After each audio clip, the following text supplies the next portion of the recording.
The wind that morning carried more than dust. It carried expectation, the kind that settles on a town like a second skin, invisible but suffocating. Red Hollow Crossing wasn't much to look at. A collection of wooden structures clinging to the edge of civilization, surrounded by land so vast and indifferent it made human ambition look like a joke.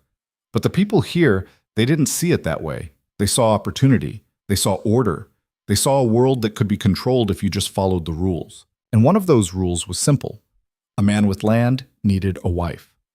Caleb Mercer had land. Thousands of acres of it, stretching out in every direction until it met the horizon and kept going. He'd carved it from nothing, or what looked like nothing to anyone who didn't know how to read the subtle shifts in soil color, the way water ran through hidden channels beneath the surface, the places where grass grew thick enough to feed cattle through a brutal winter. He was 42 years old, hadn't been into town in 3 months, didn't plan on coming today, but his ranch hand, a wiry kid named Thomas with more enthusiasm than sense, had broken the last good axe head, and there were trees that needed felling before the freeze set in. So Caleb rode in at dawn, expecting to be gone by noon. He didn't expect to find Mayor Harrison waiting for him outside the general store, wearing that particular smile that meant trouble. "Mercer," the mayor said, stepping into his path. "Just the man I needed to see." Caleb didn't slow down. "Not interested." "You haven't heard what I'm offering." "Don't need to." But Harrison was the kind of man who mistook persistence for virtue. He fell into step beside Caleb, talking fast. "You're alone out there. It's not natural. A man needs—" "I need an axe head," Caleb said. "That's it." "A woman," Harrison continued, as if Caleb hadn't spoken. "Stability. Someone to manage the household while you manage the land. It's practical." Caleb stopped walking, turned to face the mayor with the kind of stillness that made most men nervous. "I didn't ask for your help." "I know that." Harrison's smile didn't waver. "But I'm offering it anyway. There's a group of women who've come west looking for opportunities. Good women, hard-working. They're waiting at the church right now." "Then they can keep waiting." 5 minutes of your time, Mercer. That's all I'm asking. You look them over, you walk away if nothing suits. But you're here anyway, and they're here anyway, and what's the harm in looking?" Caleb knew what harm there was. He knew that small concessions led to larger expectations, that saying yes to one thing meant saying yes to a dozen others, that the moment you let people into your business, they started thinking they had a right to stay there. But he also knew that Harrison wouldn't let this go. The mayor had that look in his eye, the crusading look, the one that meant he'd convinced himself he was doing something good. And fighting that kind of conviction was like fighting the wind. You could do it, but it cost more energy than it was worth. 5 minutes, Caleb said. "Then I'm gone." Harrison's grin widened. "That's all I need." The church sat at the far end of town, white paint peeling in long strips, bell tower listing slightly to the left. Someone had tried to dress it up. Bunting hung across the entrance, flowers in clay pots flanking the steps. It looked desperate, Caleb thought, like putting makeup on a corpse. Inside, the air was thick with perfume and anxiety. 9 women stood in a line along the left wall, arranged by height. They'd clearly been instructed on how to stand, shoulders back, hands clasped, smiles fixed in place. Most were young, early 20s at most. They wore their best dresses, hair pinned up in elaborate styles that must have taken hours. They looked terrified. Caleb wanted to leave immediately. "Ladies," Harrison announced, his voice echoing off the wooden rafters. "This is Caleb Mercer. He owns the Mercer Ranch, 12,000 acres of prime grazing land, established water rights, 300 head of cattle. He's looking for a wife who can manage a household and understand the demands of frontier life." That wasn't what Caleb had said. Wasn't even close. But before he could correct the mayor, Harrison was already moving down the line, introducing each woman like livestock at auction. "This is Miss Sarah Bennett, trained in domestic sciences, excellent cook. Miss Catherine Walsh, experienced with children, very even-tempered. Miss Rebecca Thornton, comes from a ranching family, knows her way around horses." The words blurred together. Caleb wasn't looking at the women in the line. He was looking past them, to the back corner of the church, where a 10th woman sat on a wooden bench. She wasn't part of the display. She sat alone, hands folded in her lap, watching the proceedings with the detached interest of someone observing something that had nothing to do with her. She was older than the others, mid-30s maybe, though the frontier had a way of aging people that had nothing to do with years. Her dress was plain, dark blue, mended in several places. Her hair was pulled back in a simple bun, no ornamentation, no effort to impress, and she looked tired, not sleepy tired, soul tired, the kind of tired that came from carrying weight for too long. Harrison was still talking, gesturing to a blonde woman who was blushing furiously, but Caleb had stopped listening. He walked past the line of women, heard their sharp intakes of breath, the rustle of fabric as they adjusted their postures, and headed straight for the woman in the back. She looked up as he approached. Her eyes were gray, direct, unimpressed. "You don't want to be here," Caleb said. It wasn't a question. She studied him for a moment, then answered with the same directness. "No." Behind them, the church had gone silent. Harrison's voice had cut off mid-sentence. 9 women were staring. The whole town, it seemed, was holding its breath. "Why are you here, then?" Caleb asked. "Because I'm hungry." She said it without shame, without pleading, just fact. "And I'm tired of being hungry." Something in Caleb's chest shifted. He knew that kind of honesty. Had felt it himself years ago, when pride stopped mattering and survival was all that was left. "What's your name?" "Ilara Vance." "You know anything about ranch work?" "I know about work." She stood up, meeting his eyes. "I know how to fix what's broken and make things last longer than they should. I know how to do what needs doing without being told.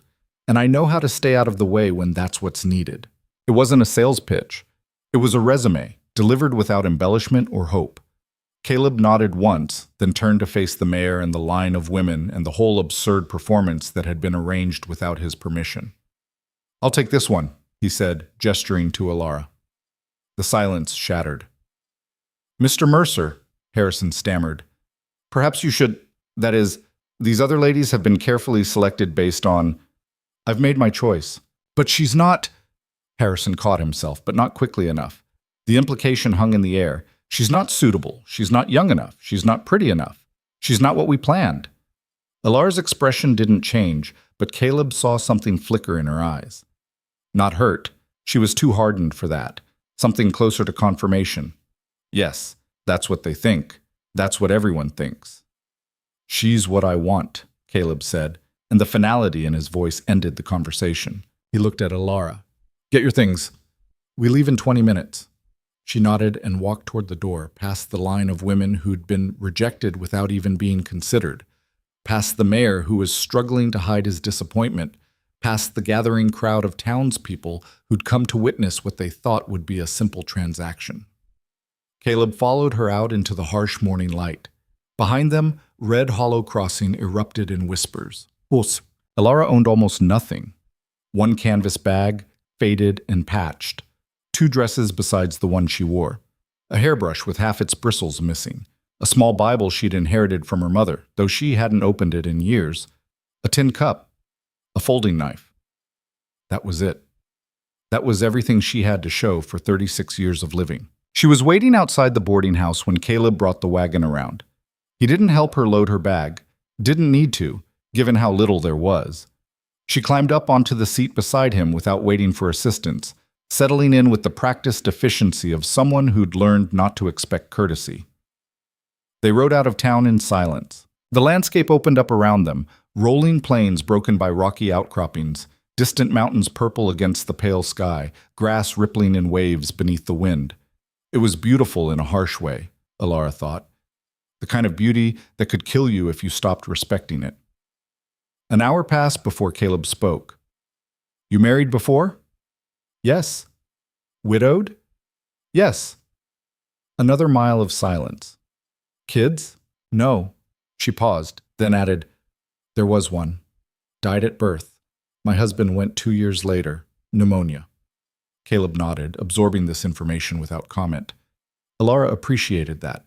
She was tired of people offering sympathy that meant nothing, tired of the pitying looks, tired of being treated like something broken that needed fixing. "What about you?" she asked. "Same. Wife died 4 years back." "How?" "Fever. Came on fast, took her faster." His hands tightened on the reins briefly, then relaxed. "Sometimes I think the land takes people just to remind us it can." It was the most words he'd strung together since they'd met. Alara considered them, turning them over in her mind like stones in a river. "You love her?" she asked. Most men would have been offended by the question. Caleb just answered it. "Yes." "You still love her?" "Yes." Alara nodded. "Good." He glanced at her, surprised. "Good? Means you're not dead inside, means you remember what it feels like." She looked out at the passing landscape. "Too many people out here forget. They let the hard things make them hard, and then they're just empty. Walking around, breathing, but empty." "That happened to you?" She thought about it. "Almost.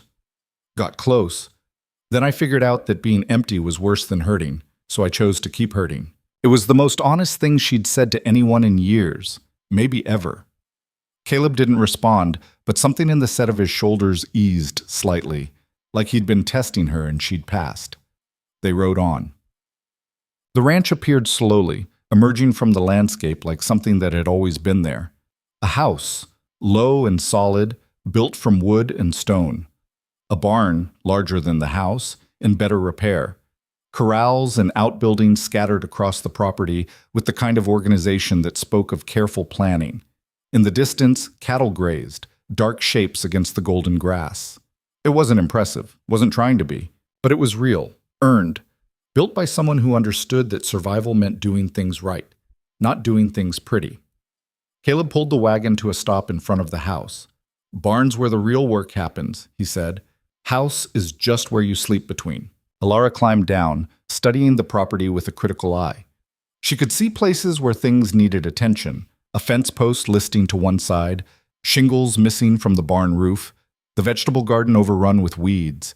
Not neglect exactly, just the inevitable result of one person trying to do the work of three. "You have help?" she asked. "Thomas. He's 17, thinks he knows everything, actually knows about half of that.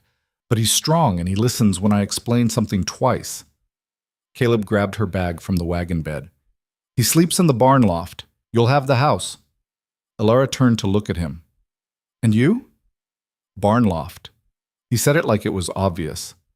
"There's 2 rooms in the house. You can have your pick." She understood what he was saying, what he wasn't saying. This wasn't that kind of arrangement. He wasn't expecting anything from her except what she'd offered. Work, competence, staying out of the way when needed. It made something in her chest loosen slightly. "Show me the house," she said. Inside was exactly what she expected. Functional, sparse, organized. 1 main room with a table, 4 chairs, a wood stove. 2 smaller rooms off to the sides, each with a bed frame and nothing else. Shelves lined one wall, holding supplies, flour, sugar, coffee, beans. Everything had a place. Nothing was wasted. But there was dust everywhere, cobwebs in the corners. The stove hadn't been cleaned properly in months, maybe longer. The floors needed sweeping. The windows were so dirty they barely let light through. Alara set her bag down and immediately started opening cabinets, taking inventory. "What are you doing?" Caleb asked. "Seeing what you have." She pulled out a jar of something that might have been preserves once, held it up to the light, then set it aside. "When's the last time you ate something that wasn't dried meat or beans?" "I eat what keeps." "That's not what I asked." Caleb frowned. "Couple months, maybe." "Jesus," Alara muttered, then caught herself. "Sorry." "Don't apologize. You're right." He looked around the room as if seeing it for the first time. "I let it go. You were busy keeping everything else running." She put the jar back, moved to the next shelf. "But you're going to get scurvy if you keep eating like this, and then who's going to run the ranch?" It was practical, not concerned. But Caleb heard the edge of concern anyway and found he didn't mind it. "I'll leave you to settle in," he said. "There's a well out back, pump works if you prime it first. Firewood stacked on the west side of the house. If you need anything—" "I'll figure it out," Alara said. He nodded and left. Through the window she watched him walk to the barn, his gait steady and unhurried. A man who'd learned to move at the pace the land demanded, no faster, no slower. Alara turned back to the room, rolled up her sleeves, and got to work.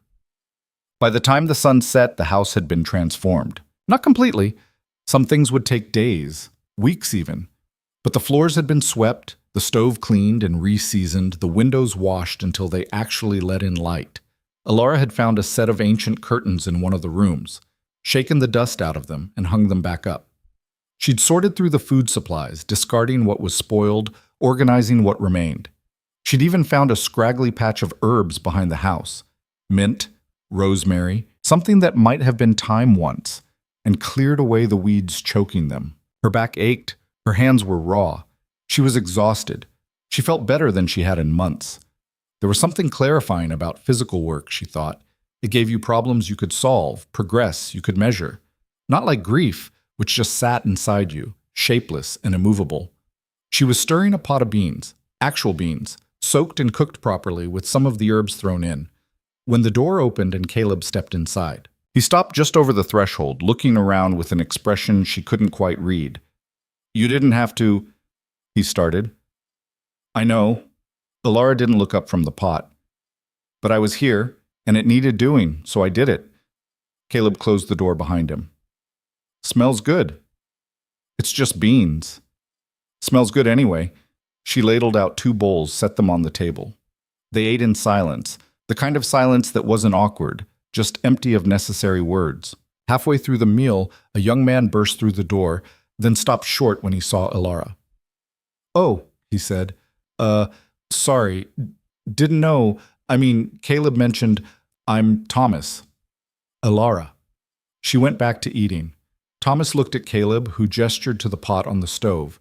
The kid loaded up a bowl and joined them at the table, sneaking glances at Alara when he thought she wasn't looking. "You the one from town?" he asked finally. "The one everyone's talking about?" "Probably. They're saying." He caught Caleb's look and reconsidered his words. "They're saying a lot of things. People usually do." Alara pushed back from the table, picked up her empty bowl. "Most of it's none of their business." "No, ma'am," Thomas agreed quickly. She washed her bowl in the basin, then dried her hands on her skirt. "I'm turning in. Need to get up early, start on that garden." "Garden's pretty far gone," Caleb said. "Then it'll take longer to fix." She headed for one of the side rooms. She'd chosen the smaller one, left the larger for storage, then paused at the doorway. "Thank you." Caleb looked up. "For what?" "For not asking questions I don't want to answer." She closed the door before he could respond. Thomas waited until he was sure she was out of earshot, then leaned forward. Are you... What's the arrangement here?" "She works, she eats, she has a place to sleep," Caleb said. "That's the arrangement." "But the town said you were getting married." "The town says a lot of things." Caleb stood, started clearing the table. "Most of it's none of their business." Thomas grinned. "She said the same thing." "Then she's smarter than both of us." Caleb handed him a dish towel. "You're on washing duty. I'll dry." They worked in comfortable silence, 2 men who'd learned that not everything needed to be talked to death. Outside, the wind picked up, rattling the shutters. Inside, for the first time in 4 years, Caleb's house felt lived in. The next morning, Alara was up before dawn. She'd always been an early riser, a habit born from years of necessity, not preference. The world was quieter in those hours before sunrise, less demanding. You could think without interruption, move without observation. She started a fire in the stove, put coffee on to boil, found a half-decent biscuit pan in the back of a cabinet, and mixed up dough from the supplies she'd inventoried. Nothing fancy, just flour, water, a little salt, some baking powder she'd found that was still good. By the time Caleb emerged from the barn, the coffee was ready and the biscuits were browning in the oven. He stopped in the doorway, same as the night before, taking in the scene. "You don't have to cook," he said. "I was making it anyway. Didn't take any more effort to make extra." She poured 2 cups of coffee, pushed one across the table toward him. "You always this resistant to people helping? Usually people who help expect something in return." "I expect to eat," Alara said, "and I expect not to starve this winter. Helping you keep this ranch running helps me do both those things. That's the return." Caleb sat down, wrapped his hands around the coffee cup. "Fair enough." They drank in silence until the biscuits were done. Alara pulled them out, split one open while it was still steaming, and set it in front of him with a jar of honey she'd found. He ate it in 4 bites, then reached for another. "When's the last time you had a hot breakfast?" Alara asked. While. You're going to work yourself to death out here. Probably. He didn't sound particularly concerned about it. But not today. Thomas stumbled in a few minutes later, drawn by the smell of food. He looked more alert than the night before, less wary. Morning, ma'am. Caleb. Just Alara. She pushed the biscuit pan toward him. Eat. He didn't need to be told twice. Caleb stood, drained the last of his coffee. We're moving the north herd today. Water's better in the east pasture, and there's still good grazing there. Should take most of the day. I'll work on the garden, Alara said, and see what I can do about that fence by the barn. Fence can wait. Fence is about to fall over. Can't wait much longer. Caleb studied her. You know how to mend a fence? I know how to figure it out. Something that might have been amusement flickered across his face. Tools are in the barn, second stall on the left. He and Thomas left, boots heavy on the porch steps. Alara cleaned up the breakfast dishes, then went to assess the damage. The fence was worse than she'd thought. 3 posts were rotted at the base, leaning at precarious angles. The wire had come loose in 2 places, creating gaps large enough for cattle to wander through if they had a mind to. And the whole structure looked like it had been patched and repatched so many times it was more patch than original fence. Alara stood there for a long moment, hands on her hips, calculating. She'd fixed fences before, on her late husband's property. Small repairs mostly. But this was going to take planning.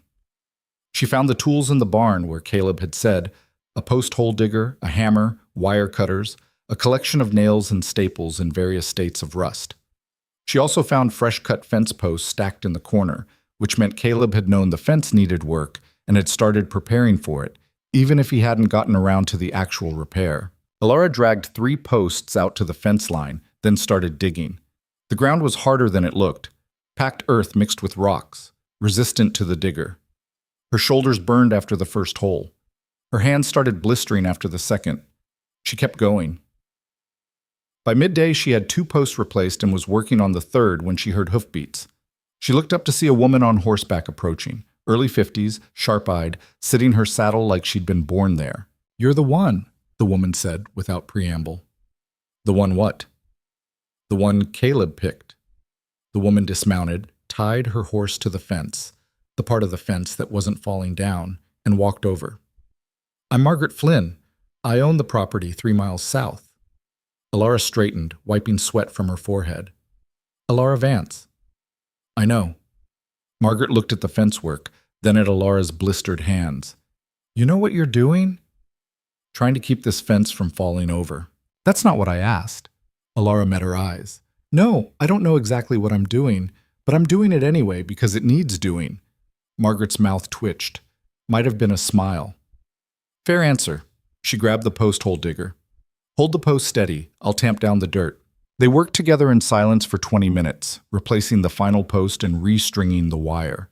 Margaret worked with the efficient movements of someone who'd done this 1,000 times. Alara watched, learned, adjusted her technique. When they finished, Margaret stepped back, surveying their work.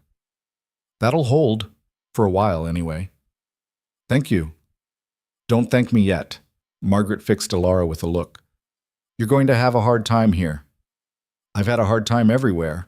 Not like this. People in town are talking. They don't understand what Caleb's doing, and what people don't understand, they turn into something ugly. Alara shrugged. Let them talk. It won't just be talk. Margaret's voice was serious now. This is a small place. People get invested in each other's business because there's not much else to be invested in. They're going to want to know what you are to Caleb. Wife, housekeeper, hired hand. They're going to want it to fit into a category they understand. What if it doesn't fit? Then they'll make up a category and shove you into it whether you like it or not. Alara picked up the tools, started walking them back to the barn. Margaret followed. Why are you telling me this? Alara asked. Because I like Caleb. He's a good man, and he's been alone too long. And I like what I see in you, someone who doesn't waste time pretending to be something they're not. Margaret mounted her horse in one smooth motion. But you should know what you're walking into. I appreciate the warning. Wasn't a warning, was just information. Margaret gathered her reins. You need help. You send word. I'm not far. She rode off before Alara could respond. Alara stood there for a moment, watching her disappear into the heat shimmer on the horizon. Then she went back to the garden and started pulling weeds. But Caleb and Thomas returned at dusk, covered in dust and exhausted. Alara had dinner ready, not beans this time, but a stew she'd made from salt pork and the few vegetables she'd managed to salvage from the garden. There was also fresh bread, dense and dark, not fancy, but filling. Thomas ate like he was trying to set a record. Caleb ate more slowly, but she noticed he went back for seconds. "Fence looks good," he said. "Had help." Margaret Flynn came by. Caleb's eyebrows rose. "Margaret helped you fix the fence?" "She did." "What'd she want?" "To see who you'd brought home, probably." Alara refilled her water cup. "She also wanted to warn me that the town's going to make trouble." Thomas looked up from his food. "They already are. We ran into Joe Patterson at the creek. He had questions." "What kind of questions?" Caleb's voice was flat. "The kind that weren't really questions." Thomas shifted uncomfortably. "He wanted to know what your arrangement was with Alara. Said people were concerned. Said it didn't look right, you bringing in a strange woman and setting her up in your house." Alara's hands tightened on her cup. "What did you say?" "Told him it wasn't his business and to mind his own damn affairs." Thomas glanced at Caleb. "Probably should have been more diplomatic." "Probably should have punched him," Caleb said. "But your way works too." They finished eating in tense silence. After Thomas left for the barn, Alara started cleaning up. Caleb stayed at the table, turning his empty cup in slow circles. "I should have expected this," he said finally. "Expected what?" "That bringing you here would start talk, that people would make assumptions." Alara set a dish down harder than necessary. "I don't care what they assume. You should. Because assumptions turn into accusations, and accusations turn into action. This town, they think they have a right to weigh in on how people live. They think if something doesn't fit their understanding, they can fix it." "Let them try." Caleb looked at her. "You don't know what you're saying." "I know exactly what I'm saying." She turned to face him fully. "I've been run out of places before. I've been called names, had doors shut in my face, been told I'm not good enough, not respectable enough, not whatever enough. And I'm still here, still standing. So if this town wants to come at me with their judgments and their expectations, fine, let them come. I'm not leaving." The words hung in the air between them, sharp and solid. Caleb stood slowly. "You mean that?" "Yes." "Why?" Alara hesitated. It was a good question. Why was she digging in here, in this place, with this man she barely knew? She'd spent years running, moving from town to town, never staying long enough to put down roots because roots meant vulnerability, and vulnerability meant pain. But something about this place felt different. Maybe it was the honesty of the work. Maybe it was the way Caleb didn't ask her to be anything other than what she was. Maybe it was just exhaustion, the kind of bone-deep tiredness that came from being tired of running. "Because I'm tired," she said finally. "Tired of moving, tired of starting over, tired of pretending I'm going to make it to somewhere better when there is no somewhere better. This is it. This is the place. And I'd rather fight for it than keep running." Caleb nodded slowly. "All right then. All right? If you're staying, you're staying. And if you're fighting, you won't be fighting alone." It wasn't a romantic declaration, wasn't even particularly warm. But it was solid, real, the kind of promise that meant something because it came from someone who kept their word. Alara felt something shift inside her, a door opening, or maybe a door closing, hard to tell which. "Thank you," she said. Caleb nodded and headed for the door, stopped with his hand on the frame. "For what it's worth, I'm glad you're here." He left before she could respond. Alara stood in the kitchen, surrounded by clean dishes and the smell of bread, and realized something that scared her more than any threat from town ever could. She was starting to care about this place, about this ranch, about this life. And caring meant there was something to lose. Over the next few weeks, a rhythm developed. Alara rose before dawn, started coffee, made breakfast. Caleb and Thomas ate quickly, then headed out to whatever work the day demanded, moving cattle, repairing equipment, checking water sources, mending miles of fence line. Alara worked the garden, organized the house, took inventory of supplies, started a list of what they'd need before winter. It was hard work, relentless work, the kind that left you so tired you fell asleep mid-thought. but it was also strangely satisfying. The garden started to recover. Alara cleared away years of neglect, amended the soil with compost she'd started building, planted late-season vegetables that might still produce before the freeze. She fixed the chicken coop, found it half-collapsed behind the barn, and managed to trade some of her labor to Margaret Flynn for 6 laying hens. The eggs were a small miracle, fresh protein that didn't come from a can or a sack. The house slowly transformed from a place where someone survived to a place where someone lived. Curtains appeared in windows, shelves got organized, the stove was kept clean, small repairs were made. A door that had been sticking for months suddenly swung freely. A loose floorboard got nailed down, a crack in the window got sealed with pitch. Caleb noticed. Didn't comment much, but she could tell he noticed. And slowly, carefully, they began to learn each other. Alara learned that Caleb woke from nightmares sometimes, heard him moving in the barn in the dead hours before dawn, the creak of floorboards overhead. She learned that he had a specific way of arranging his tools, that disturbing this order made him tense even if he didn't say anything.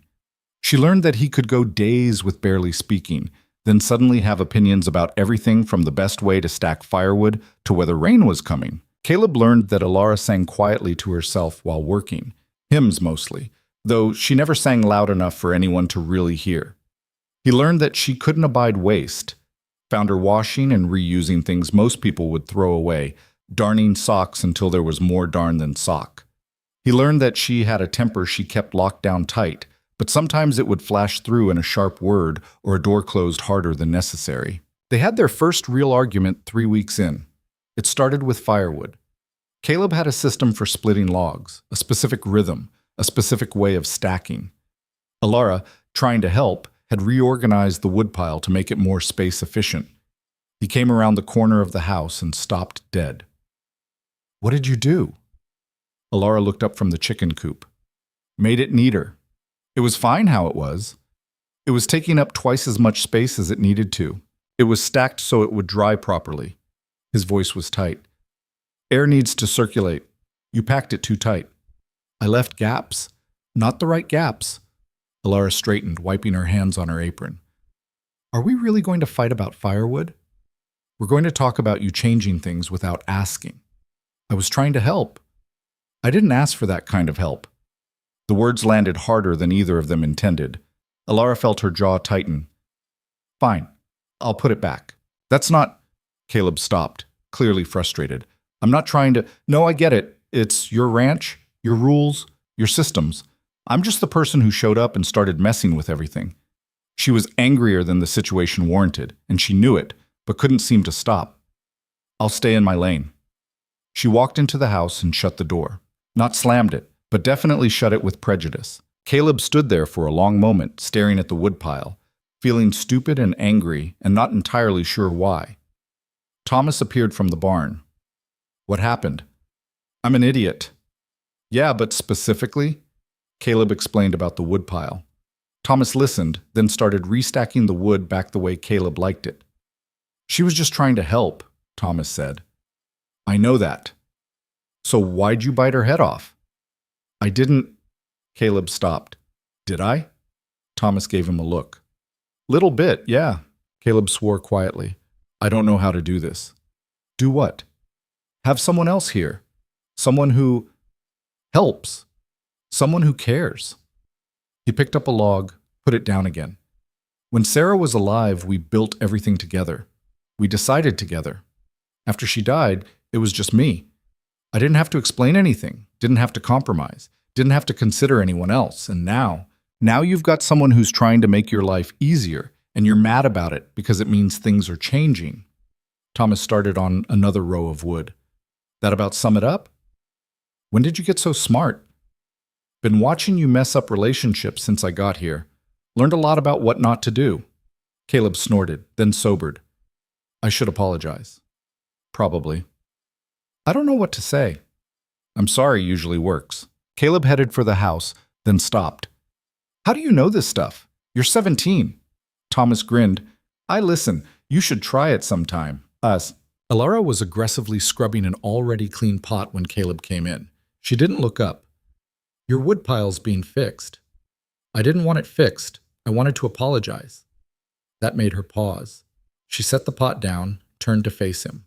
Caleb stood in the doorway, hat in his hands, looking uncomfortable.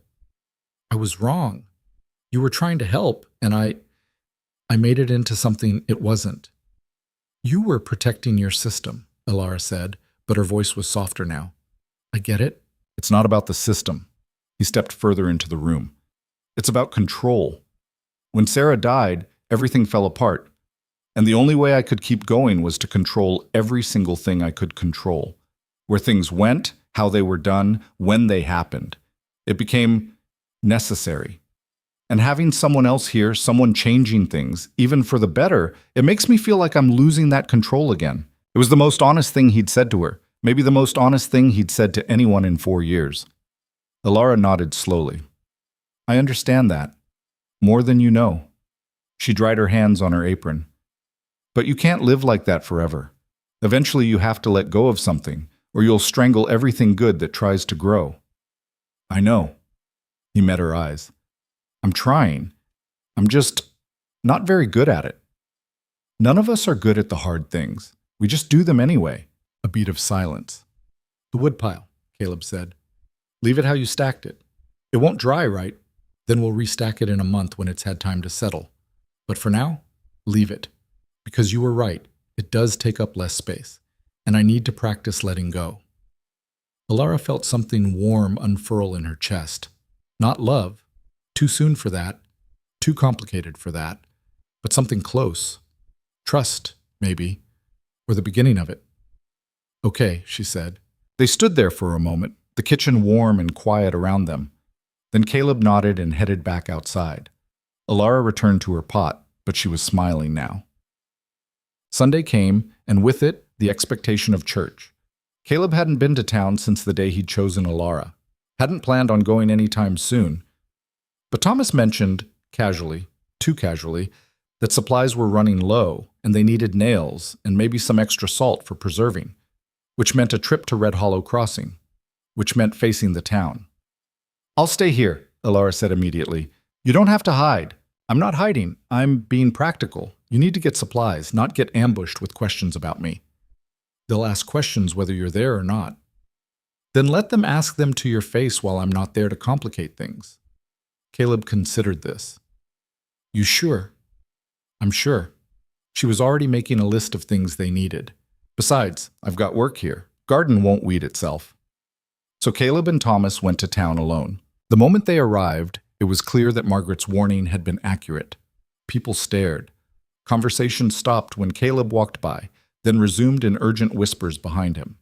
The general store went quiet when he entered. Henry Cooper, who ran the store, broke the silence. Mercer, haven't seen you in a while. Been busy. I heard. Henry started tallying up the supplies Caleb had requested. Heard you got yourself a housekeeper? I've got someone helping with the ranch. Yes. That the woman from the church? The one who wasn't... Henry caught himself. The one the mayor didn't recommend? That's her. The store was filling up. People finding reasons to come in, to browse, to listen. Mayor Harrison entered, putting on his public face. Caleb, good to see you. How's everything at the ranch? Fine. And Miss Vance, she's settling in all right? She is. Good, good. Harrison moved closer, lowering his voice. Listen, I wanted to talk to you about the arrangement. Some folks in town have expressed concerns. What folks? Just people who care about propriety, about how things look. You understand. Caleb set down the bag of nails he'd been examining. No, Harrison, I don't understand. Explain it to me. The store had gone completely silent now. Harrison shifted uncomfortably. It's just that having an unmarried woman living in your house, with no official arrangement, it raises questions. What kind of questions? About the nature of the relationship, about whether it's appropriate. Caleb let the silence stretch out. Then, she lives in the house. I sleep in the barn. She works during the day, same as anyone else who helps run a ranch. What exactly is inappropriate about that? It's not about what's actually happening. Then what is it about? How it looks. Ah, Caleb nodded. So this isn't about reality. This is about appearances, about what people assume when they don't know the facts and don't care to learn them. Harrison's face reddened. Now, Caleb, let me be real clear. Caleb's voice cut across the store, addressing everyone listening. What happens on my ranch is my business. Who I hire is my business. Who I let live in my house is my business. And if anyone has a problem with that, they're welcome to come tell me to my face instead of sending the mayor to do it for them. Someone in the back cleared their throat. It's not natural, Mercer. A man and a woman living together. She's not living with me. She's living on my property. There's a difference. Is there? The voice, Caleb recognized it as belonging to Joe Patterson, pressed on. Because it seems like you're splitting hairs to avoid admitting what's really going on. Caleb turned to face him. And what's really going on, Joe? Patterson had the grace to look uncomfortable, but he'd started this and now had to finish it. That you brought in a woman of questionable background and set her up like a wife without making it legal. That's what people are saying. Her background is none of your business, and she's not set up like anything except a ranch hand who happens to sleep indoors instead of in the barn. So marry her then. This from Mrs. Patterson, Joe's wife, arms crossed. Make it proper, make it right. I'm not marrying anyone to satisfy your sense of propriety. Then send her away, someone else called out. Get an actual housekeeper, someone older, someone respectable. Caleb felt his temper rising, sharp and hot. Elara Vance is respectable. She works harder than half the men in this town. She asks for nothing except the chance to earn her keep. And the only thing disrespectful about this situation is you people thinking you have any right to judge how she lives her life. The store erupted in competing voices. Some agreeing, some protesting, everyone with an opinion. Harrison raised his hands, trying to restore order. Gentlemen, ladies, please. But Caleb was done. He threw money on the counter, more than enough to cover his supplies, and started loading things into his wagon. Thomas appeared at his elbow, helping, moving fast. As they climbed onto the wagon seat, Harrison called out, Mercer, wait, we're not finished. Yes, we are, Caleb said. They rode out of town to a chorus of voices, none of them friendly. Thomas didn't speak until they were well clear of Red Hollow Crossing. Then, that went well? Caleb snorted. Could have gone worse. How? Someone could have thrown a punch. Then I would have had to throw one back, and then I'd have real problems. Thomas looked at him sideways. You think this is going to blow over? No. Caleb kept his eyes on the road ahead. I think it's going to get worse before it gets better. Should we warn Elara? She already knows. Margaret told her. They rode in silence for a while. Caleb, Thomas said finally, for what it's worth, I think you did the right thing. Choosing her, I mean. She's good for the place. Good for you. I didn't choose her because she was good for me. Why did you choose her then? Caleb thought about that, about Elara sitting in the back of the church, tired and honest and completely herself, about the way she'd looked at him without hope or expectation, just direct honesty. Because she was real, he said. Everyone else in that line was performing, playing a part, trying to be what they thought I wanted. But Elara, she was just herself, tired, hungry, done with pretending, and I respected that. Thomas nodded. Think she'll stay after today? I don't know, Caleb said honestly, but I hope so. When they got back to the ranch, Elara was in the garden, waist deep in tomato plants. She looked up as they approached, reading their faces. That bad? Could have been worse, Caleb said, unloading supplies. But it was bad. Town thinks we should either get married or you should leave. Elara absorbed this without visible reaction. And what do you think? I think the town can mind its own damn business. She smiled slightly. Good answer. They carried the supplies inside. Elara started putting things away while Caleb and Thomas unhitched the horses. When Caleb came back in, Elara was standing at the window, looking out at the land. I'm causing you problems, she said. You're not causing anything. They're making problems out of nothing. It's not nothing to them. She turned to face him. And it's going to get harder. You know that. I know. So maybe I should... Don't... Caleb's voice was sharp. Don't finish that sentence. Don't even think it. Caleb, you said you were tired of running. You said you were staying. Were you lying? No, but then stay. Let them talk. Let them judge. Let them make all the noise they want. In the end, the only thing that matters is whether we can look ourselves in the mirror and know we did right by each other. Can you do that? Alara met his eyes. Yes. Then that's all that matters. She wanted to believe him, wanted to believe that conviction was enough, that doing right was enough, that they could just ignore the world and build their life in peace. But she'd lived long enough to know better.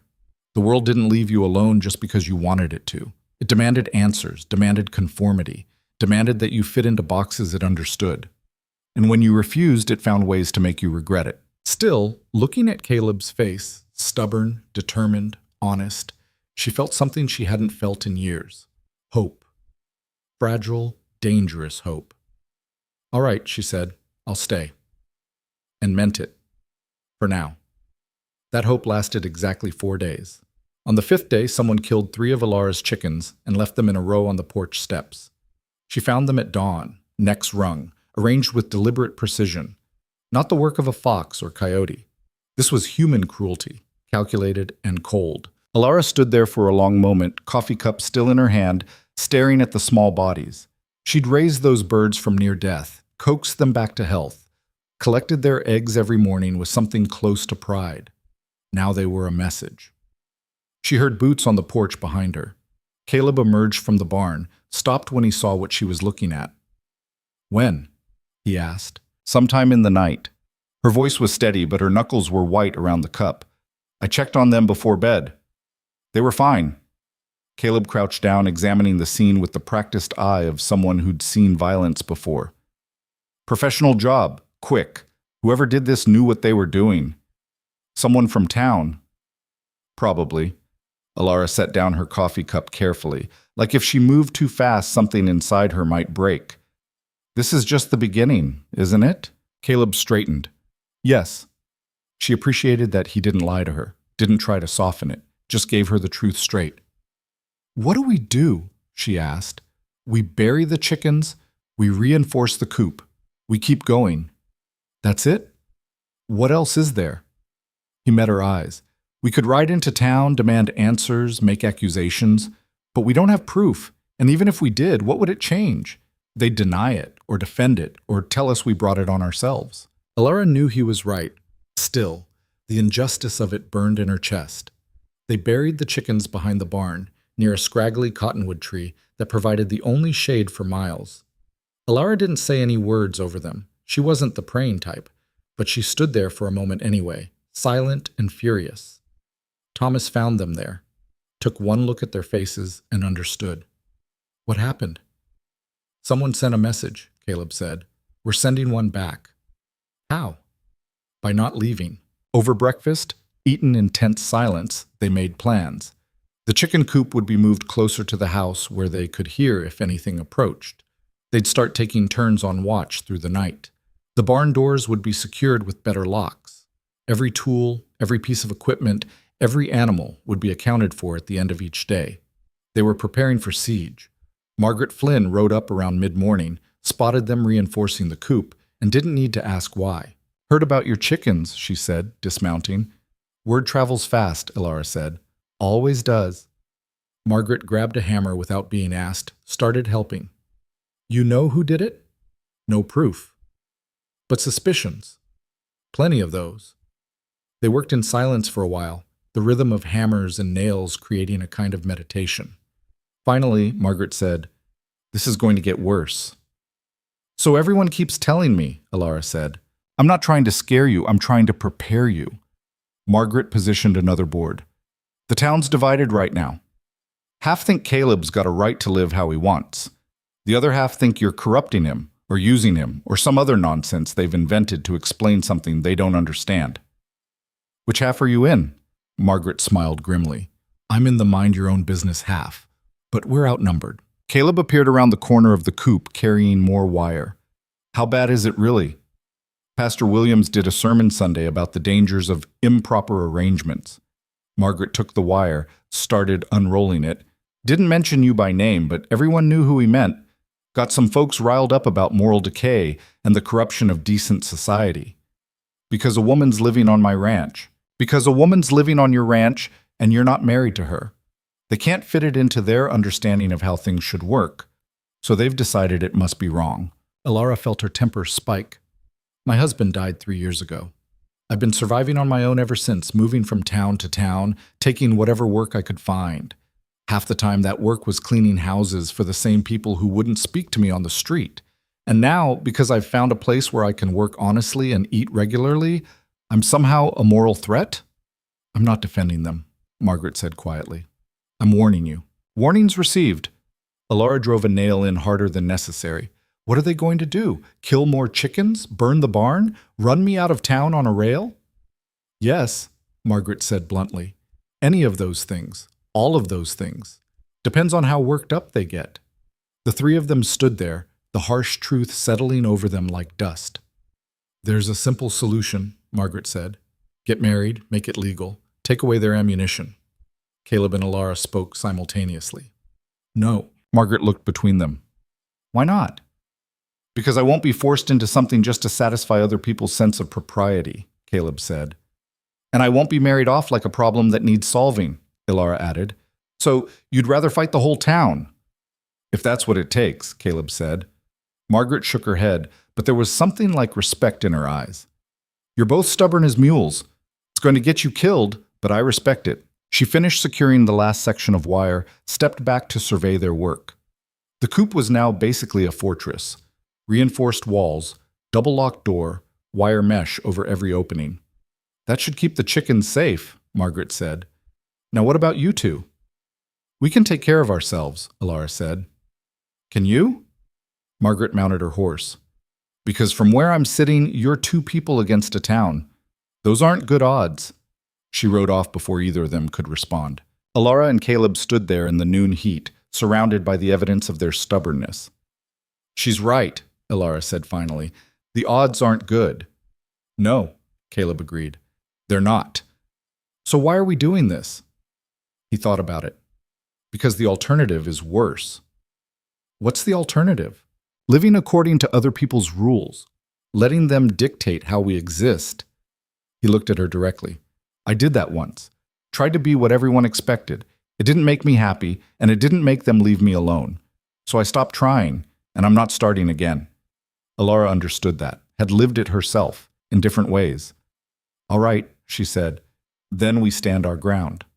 Together? Together. They shook on it, there in the dust and heat.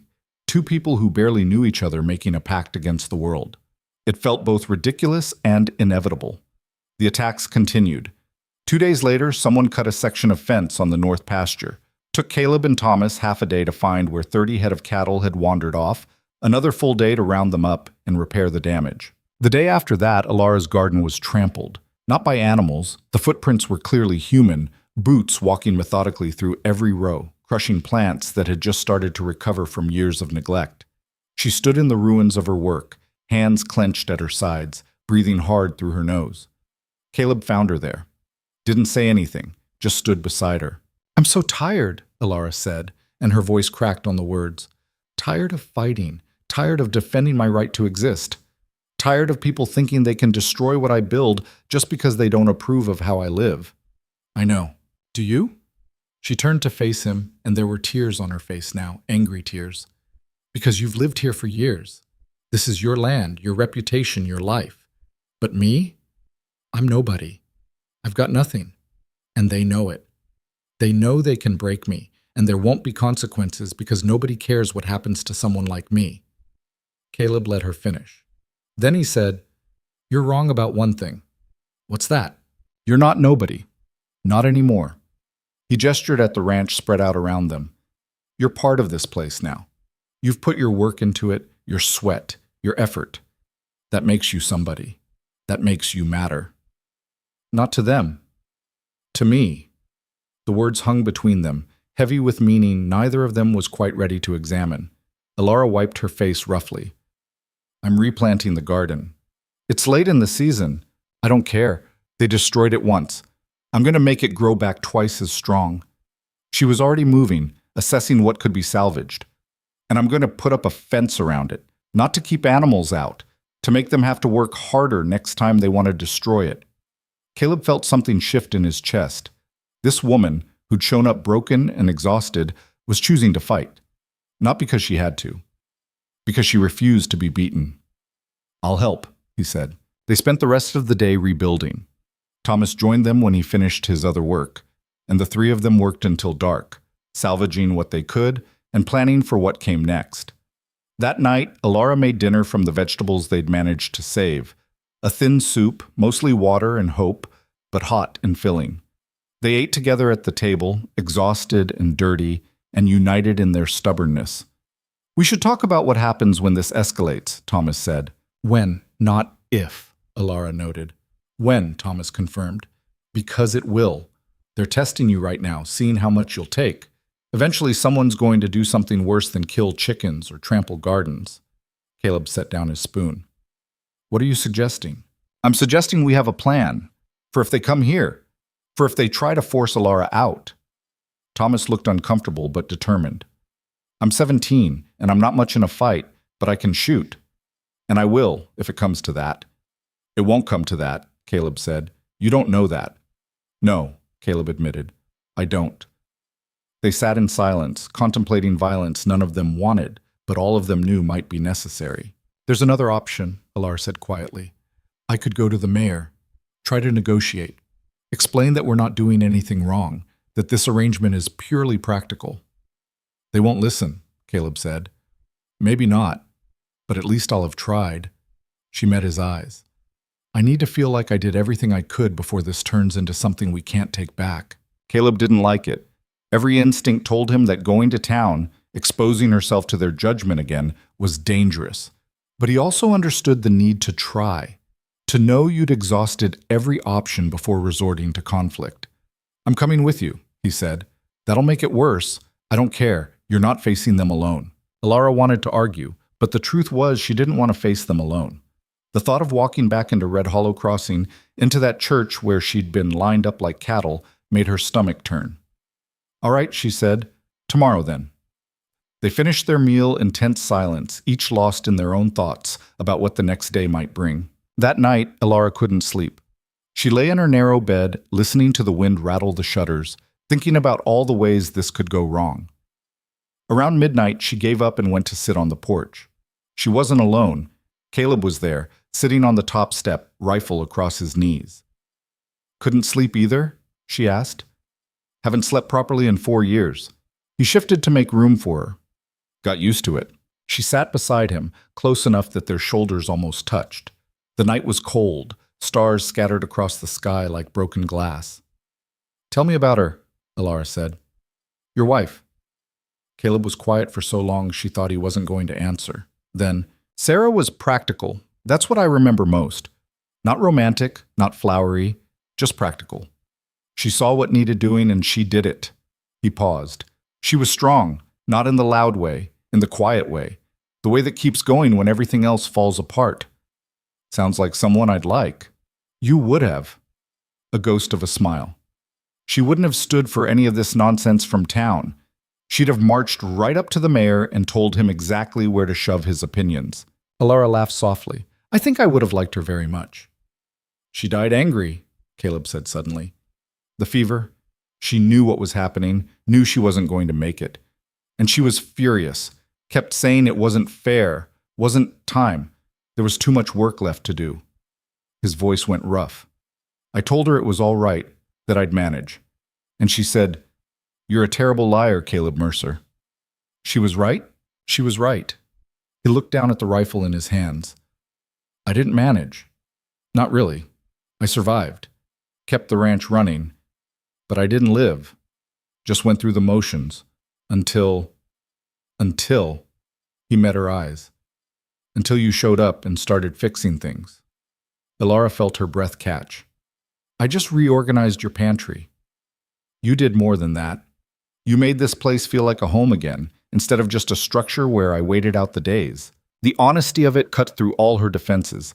She wanted to deflect, to make a joke, to protect herself from the vulnerability of this moment. Instead, she said, "I lost myself when my husband died.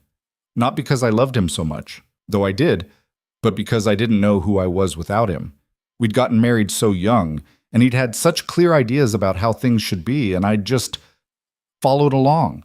And when he was gone, I realized I'd never actually decided anything for myself, never chosen my own path. Is that why you kept moving? Partially. Also because staying meant dealing with people's pity, and I couldn't stand it. The way they'd look at me, like I was broken, like I needed saving. She pulled her shawl tighter around her shoulders. Out here, nobody knows me well enough to pity me. They might hate me, but at least it's honest. Caleb considered this. You ever regret coming here? Every day, she said honestly. And not at all. He understood what she meant.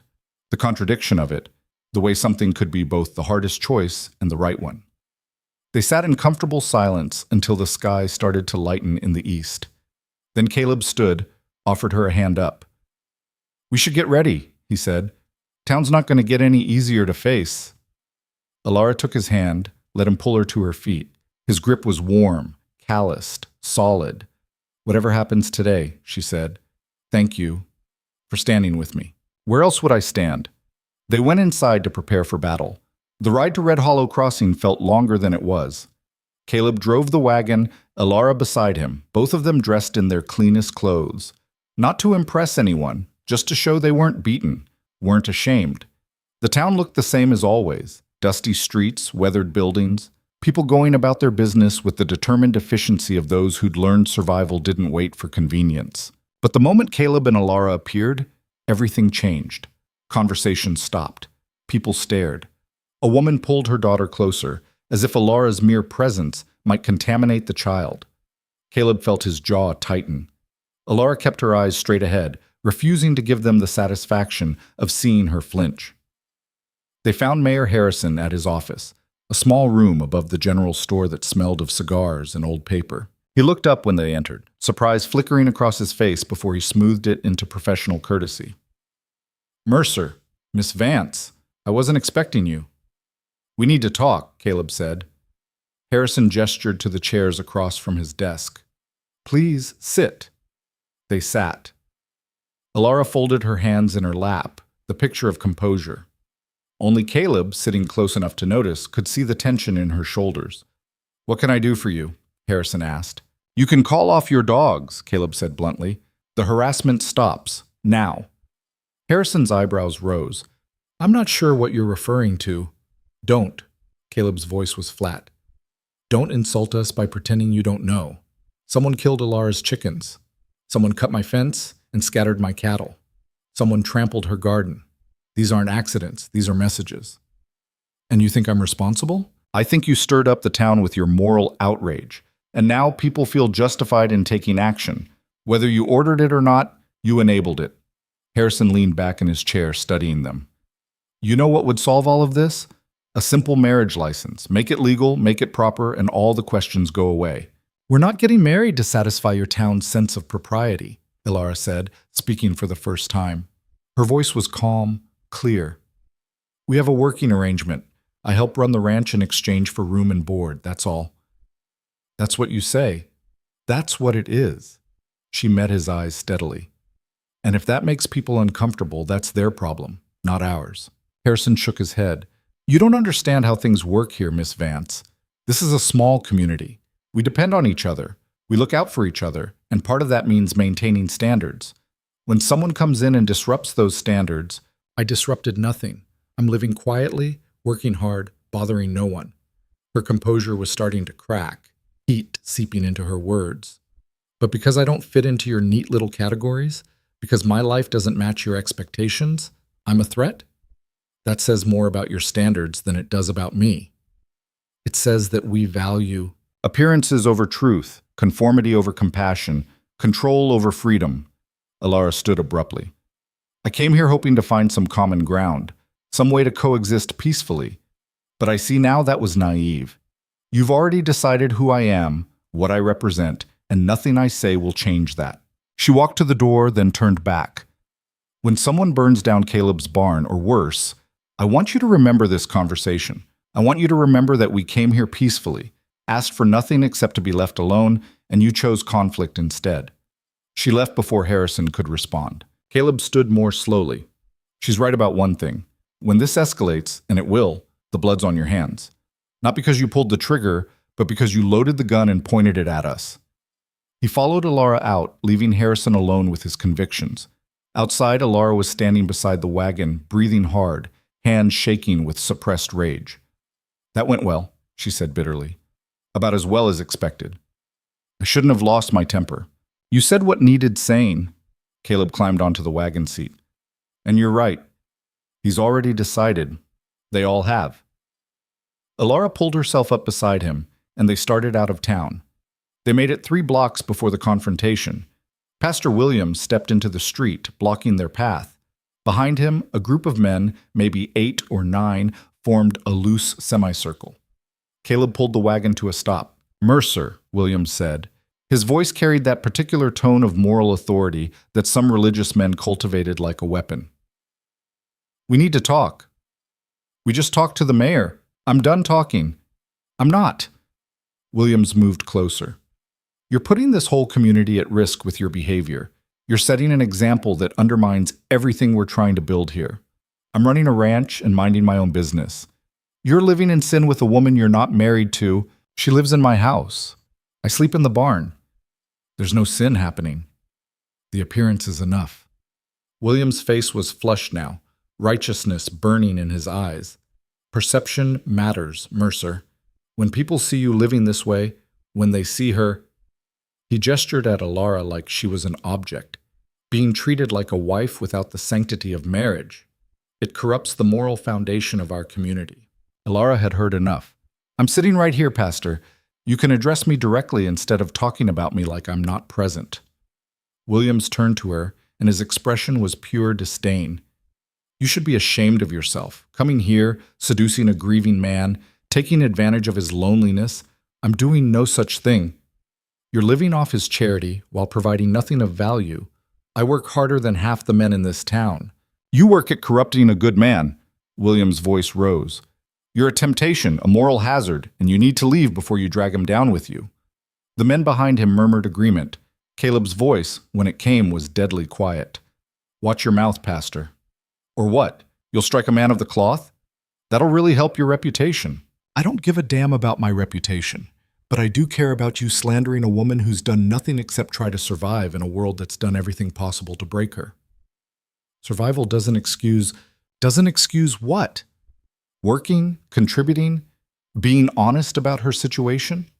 Caleb stood up in the wagon, and something in his posture made the men behind William shift nervously. "You want to talk about sin? Let's talk about the sin of cruelty. The sin of judging people you don't know for situations you don't understand. The sin of destroying someone's livelihood because they don't fit your narrow definition of acceptable." Williams opened his mouth to respond, but Caleb wasn't finished. "Alara Vance has more integrity in her little finger than most people have in their whole body. She came to my ranch asking for nothing except the chance to work. She's repaired things I'd let fall apart, organized chaos I'd learned to live with, brought life back to a place that was slowly dying. And she did it all without complaint, without expectation, without demanding anything in return except basic respect." He looked at each man in the semicircle, which is apparently too much to ask from supposedly righteous people. The silence that followed was thick with tension. Finally, William spoke, his voice low and threatening. "You're making a mistake, Mercer. The whole town sees it, even if you're too blind to recognize it. And when this falls apart, when she shows her true colors and leaves you broken, don't expect any sympathy from us." "I've never expected anything from you," Caleb said. "And I'm not starting now." He sat back down, took up the reins. "Move." Williams didn't budge. "You need to understand." "I said move." Something in Caleb's voice must have finally penetrated because Williams stepped aside. The other men followed, creating a narrow path. Caleb drove through them slowly, deliberately, refusing to be rushed. Alara sat beside him, back straight, face forward, giving them nothing. They made it to the edge of town before she spoke. "That was dangerous." "Yes. You made them look foolish in front of each other. They won't forget that." "No, they won't." She looked at him. "Was it worth it?" Caleb met her eyes. Every word. Something in Alara's chest cracked open. Not love, not yet, but the foundation of it. The recognition that someone was willing to stand in the fire for her, not because they wanted something from her, but because it was right. "Thank you," she said quietly. They rode the rest of the way in silence, but it was a different kind of silence now, companionable. United. Behind them, Red Hollow Crossing settled with anger and wounded pride. Ahead, the ranch waited, offering shelter but no promises of safety.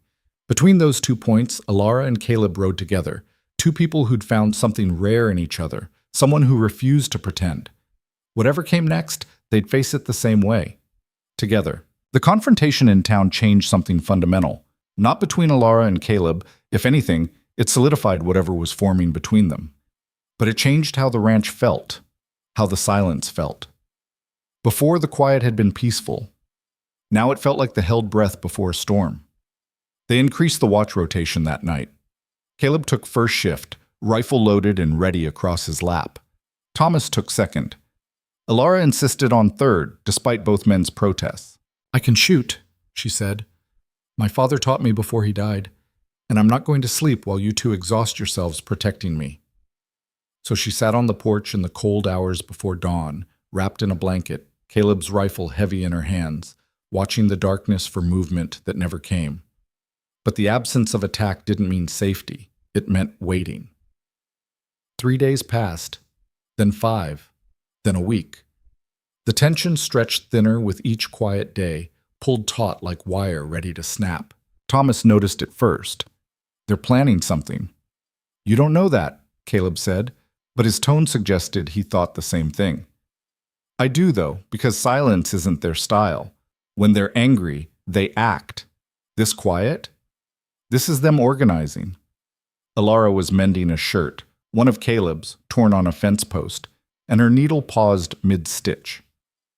"What do you think they're planning?" Thomas shrugged uncomfortably. "Nothing good. Maybe they're trying to get you kicked off the land. Maybe they're planning to run you out physically. Maybe we're borrowing trouble," Caleb interrupted. "Worrying about what might happen doesn't stop it from happening. Just makes you tired before the fight even starts." But that night, Caleb pulled out the ranch deed and his will, made sure everything was documented properly, just in case. Alara found him in the lamplight, papers spread across the kitchen table, and she understood what he wasn't saying. "You think it's going to get that bad? I think it's smart to be prepared." He signed his name at the bottom of a document. "If something happens to me, the ranch goes to Thomas. He's young, but he's capable, and he'll need... Nothing's going to happen to you. You don't know that. Don't." "Neither do you." She sat down across from him. "We're not doing this. We're not planning for the worst like it's inevitable. We're going to keep working, keep living, and if trouble comes, we'll deal with it then." Caleb looked up at her, and something in his expression softened. "You're an optimist. I'm a realist who's too stubborn to give up before the fight starts." She reached across the table, put her hand over his. "We're going to be fine." He wanted to believe her. Turned his hand over so their palms met, rough calluses against rough calluses, two people who'd worked too hard for too long. "When did you get so sure?" he asked. "About 5 minutes ago. I'm faking it until it's real." He laughed, surprised into it, and the sound broke some of the tension in the room. They sat like that for a while, hands linked across the table, not speaking. The lamp flickered. Outside, the wind picked up, rattling the shutters in that particular way that meant weather was coming. Finally, Caleb pulled his hand back, gathered his papers. "We should sleep. Long day tomorrow." "They're all long days." "True enough." He headed for the door, then paused. "Alara?" "Yes?" "I'm glad you're here. Whatever comes, I'm glad you're here." He left before she could respond, but the words stayed with her, warming something that had been cold for a very long time. The storm hit 2 days later. Not the metaphorical kind, the actual kind. Rain that came down in sheets, turning the dust to mud, flooding the low-lying areas, making everything miserable and wet and impossible. They spent the day moving cattle to higher ground, reinforcing structures, securing anything that might blow away in the wind. By evening, they were soaked through, exhausted and hungry. Alara made a stew that was mostly beans and hope, but it was hot and they ate it gratefully, huddled around the stove while rain hammered the roof. "This keeps up, we'll lose the bridge to town," Thomas said. "Good," Caleb muttered. "Let them stay on their side for a while." But the bridge wasn't the problem. The problem came riding up through the rain around 8 o'clock. A single horse, rider hunched against the weather, moving with purpose. Caleb saw him first, grabbed his rifle, moved to the window. "Stay inside, Ta," he told Alara. Like hell. She was already reaching for the shotgun they kept by the door. The rider pulled up in front of the house, and in the lamplight spilling from the windows, they recognized him. Deputy Marshal Warren, young, uncomfortable, trying to do his job in a town that didn't make it easy. Caleb opened the door. "Warren, what brings you out in this weather?" Warren dismounted, water streaming off his hat. "Need to talk to you, Mercer. Official business."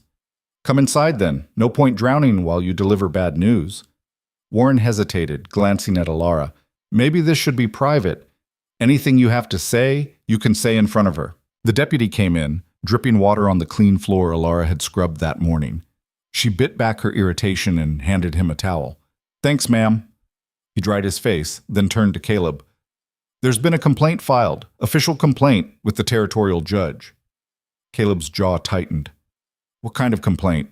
"Moral corruption, maintaining an improper household, conduct unbecoming." Warren pulled out a folded paper, read from it. "Creating a public nuisance by cohabitating with a woman of questionable character outside the bonds of matrimony, thereby setting a poor example for the youth of Red Hollow Crossing and undermining the moral fabric of the community." The silence that followed was absolute. Then Alara laughed. It wasn't a happy sound. "Questionable character, that's rich." "It gets worse," Warren said, looking miserable. "They're petitioning to have you removed from the property, Mercer, claiming you're mentally unfit to manage your own affairs, that you're being manipulated, and that the ranch should be put under community oversight until you come to your senses." "On what grounds?" Caleb's voice was dangerously quiet. "On the grounds that no sane man would choose." Warren caught himself, glanced at Alara. "Their words, not mine. They're saying you've been compromised somehow, that she's using," he struggled with the phrasing, "feminine wiles to control you." Alara set down the pot she was holding very carefully. "Feminine wiles?" "Ma'am, I'm just repeating what's in the complaint." "Who filed it?" Caleb demanded. "Can't say. It's anonymous." "Anonymous complaints aren't legal. This one is. Got 23 signatures on it. That's enough to qualify as a community petition." Warren shifted uncomfortably. "Judge Morrison is coming through in 2 weeks. You'll have to appear before him, answer the charges. And if I refuse, then they'll issue a warrant, and I'll have to come arrest you." Warren looked genuinely apologetic. "I don't want to do that, Mercer. You're a good man, but the law's the law." Caleb absorbed this, thinking fast. "What happens at the hearing? You state your case, they state theirs, judge makes a ruling." "And what are the possible rulings?" Warren consulted his paper again. "Best case, he dismisses the complaint and you go home. Middle case, he issues restrictions, basically tells you to either marry Miss Vance or have her leave the property. Worst case," he paused. "Say it," Caleb said. "Worst case, he declares you incompetent, assigns a guardian to manage your affairs, and removes both of you from the ranch pending further evaluation." Alara felt the blood drain from her face. "They can do that?" "If the judge agrees you're a corrupting influence and Mercer's judgment is impaired, yes. It's rare, but it's legal." The rain hammered down outside, punctuating the terrible silence. 2 weeks, Caleb said finally. 2 weeks. Warren headed for the door, then turned back. "For what it's worth, I think this is horseshit. Pardon my language, ma'am, but you deserve to know. There's a lot of people in town who feel the same way. Not everyone agrees with this." "Just not enough people to stop it," Alara said bitterly. "No, ma'am. Not enough for that." He left, disappearing into the rain, and the three of them stood there processing what had just happened. Thomas spoke first. "They're trying to steal your ranch." "They're trying to control how I live," Caleb corrected. "The ranch is just leverage." "So what do we do?" Caleb looked at Alara. "We could get married. Tomorrow. Take away their entire argument." "No." Her voice was firm. "We're not doing that." "Alara," I said no. She moved to the window, stared out at the rain. "I won't be forced into marriage because some judge and some angry townspeople decided they don't like how I live. I did that once, married because it was expected, because it was easier, because it made other people comfortable. And I lost myself completely. I'm not doing it again. This is different. How? She spun to face him. How is this different? We'd still be getting married to satisfy other people, to fit into their boxes, to make them comfortable with our existence. That's not a marriage. That's surrender. Caleb wanted to argue, but he understood what she was saying. Had felt the same way himself when people tried to tell him how to grieve, when to move on, what his life should look like after Sarah died. So we fight it, he said. We fight it. She crossed her arms. And we tell the truth, the whole truth. Let them hear it and judge it, and then we'll know where we stand. Thomas cleared his throat. What if the truth isn't enough? Neither of them had an answer for that. The next 2 weeks were the longest of Alara's life. They continued working the ranch, cattle didn't care about legal battles, fences still needed mending, animals still needed feeding. But everything felt different now, weighted with uncertainty. Margaret Flynn rode over 3 days before the hearing. I heard about the petition, she said without preamble. It's worse than I thought. How bad? Caleb asked. They've been collecting statements, people claiming they've seen improper behavior, witnessed inappropriate contact, heard suspicious sounds from the house at night. Margaret's expression was disgusted. It's all lies, of course, but it's documented lies, and that matters in court. Who's making these claims? Alara demanded. Patterson and his wife. Williams, obviously. A few others I won't dignify by naming. Margaret dismounted, tied her horse. But here's the thing. I've been collecting statements too. People who've seen you working together, who've witnessed the actual arrangement, who can testify that this is exactly what you say it is, a business relationship. Caleb looked surprised. Why would you do that? Because I'm tired of watching good people get destroyed by small-minded hypocrites. Margaret pulled out a leather folder. I've got 12 statements here, people willing to testify on your behalf. It's not as many as they have, but it's something. Alara took the folder with shaking hands. Thank you. We don't have any way to repay you. Don't want repayment. Want justice. Or at least something close to it. Margaret headed back to her horse. The hearing's at 10 o'clock Tuesday. Don't be late, and don't back down. Judges respect people who stand their ground. She rode off before either of them could respond. That night, Alara read through the statements by lamplight. One was from the woman who ran the boarding house where she'd stayed briefly. Another from a rancher who'd purchased cattle from Caleb and noticed how well-maintained everything was now. A third from a widow who'd seen Alara working in the garden, recognized the look of someone doing honest labor. Small voices of support in a chorus of condemnation, but voices nonetheless. We might actually have a chance, she said. Caleb was less optimistic. Or we might be walking into a fight we can't win. Then we lose fighting, better than losing because we gave up. He couldn't argue with that logic. The morning of the hearing dawned clear and cold. Alara dressed in her best dress, the same one she'd worn the day Caleb chose her, mended now, clean, respectable. Caleb wore his only suit, looking uncomfortable in the formal clothes. Thomas stayed behind to watch the ranch, though he clearly wanted to come. Someone needs to make sure they don't burn the place down while we're gone, Caleb said. If they try, I'll shoot first and explain later, Thomas replied. The ride to town felt like riding to an execution. Red Hollow Crossing was crowded when they arrived. Seemed like half the territory had turned out to watch. The hearing was being held in the church, the largest building in town, and people were already filing in, claiming seats like this was entertainment. Caleb and Alara entered together, heads high, refusing to be cowed.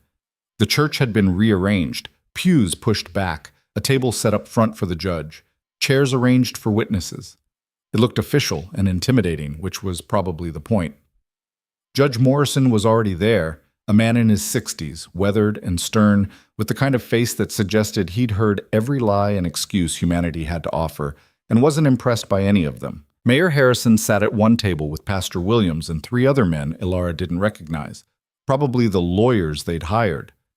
Margaret Flynn sat at the other table, alone except for her stack of papers. You didn't hire a lawyer, Margaret said when they approached. Couldn't afford one, Caleb said. We'll represent ourselves. That's either very brave or very stupid. Probably both. The judge banged a gavel, where he'd gotten a gavel in a frontier town. Alara had no idea, and the room fell silent. We're here to address a petition filed by concerned citizens of Red Hollow Crossing regarding the household arrangements of Mr. Caleb Mercer and Miss Elara Vance. Morrison's voice carried easily. This is an informal hearing, not a trial, but testimony will be given under oath and consequences for perjury apply. We'll hear from the petitioners first, then the defendants, then I'll make my ruling. Everyone clear? Murmurs of assent rippled through the crowd. Petitioners, state your case. Pastor Williams stood, looking righteous and certain. Your Honor, we come before you today with heavy hearts but clear conscience. Mr. Mercer is a respected member of our community, a landowner of good standing, a man who lost his beloved wife to tragic circumstances. In his grief and loneliness, he has been taken advantage of by an opportunistic woman who saw vulnerability and exploited it. Elara felt Caleb tense beside her, but she put a hand on his arm. Let him talk. Let them all talk. Their turn would come. Williams continued, Miss Vance arrived in our town with nothing. No money, no prospects, no character references. Within hours of meeting Mr. Mercer, she had secured a place in his home, access to his resources, and influence over his decisions. She has isolated him from his community, turned him against his friends and neighbors, and created a scandalous living arrangement that mocks the institution of marriage and corrupts the morals of our youth. He pulled out a stack of papers. We have testimony from multiple witnesses documenting inappropriate behavior, suspicious circumstances, and evidence that Mr. Mercer's judgment has been severely compromised. We ask this court to intervene before irreparable damage is done to his reputation, his property, and his immortal soul. The crowd murmured approval. Morrison looked unimpressed. That's quite a speech, Pastor. Now let's hear from your witnesses. Keep it factual. Leave the sermons for Sunday. Williams called his first witness, Mrs. Patterson. She took the stand looking nervous but determined. I seen them together in town. The way she stood close to him, touched his arm, whispered in his ear. It was improper, calculated. She knew exactly what she was doing. And what was she doing, Morrison asked. Seducing him. Making him think he needed her. Making him dependent so he'd let her stay. Did you witness any acts of physical intimacy? Mrs. Patterson hesitated. Not exactly, but the way she looked at him. I asked about actions, not interpretations. Did you see them kiss, embrace, or engage in any romantic behavior? No, but thank you. Next witness. Joe Patterson took the stand next. I've been by Mercer's ranch a few times, seen them working together. She's taken over his household, rearranged everything, made changes without permission. A man's home should be his own, but she's made it hers. Did Mr. Mercer object to these changes? Morrison asked. Well, no, but that's because she's got him under her spell. Again, I'm asking about facts, not speculation. Did he or did he not object? He didn't object. So she improved his household with his permission. How is that manipulation? Patterson faltered. It's the principle of the thing. Next witness. 3 more witnesses testified, each with variations of the same theme.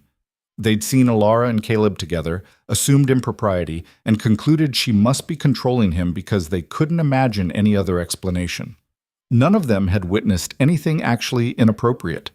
None of them had evidence of actual wrongdoing. They just had assumptions and suspicions. Finally, Morrison cut Williams off. Pastor, I've heard enough. Unless you have witnesses who can testify to actual facts rather than their personal interpretations, we're moving on. But Your Honor, we're moving on. Morrison turned to Caleb and Elara. Your turn. State your case. Caleb stood, and the room went quiet. Your Honor, the facts are simple. Miss Vance needed work. I needed help. We made an arrangement that benefits both of us.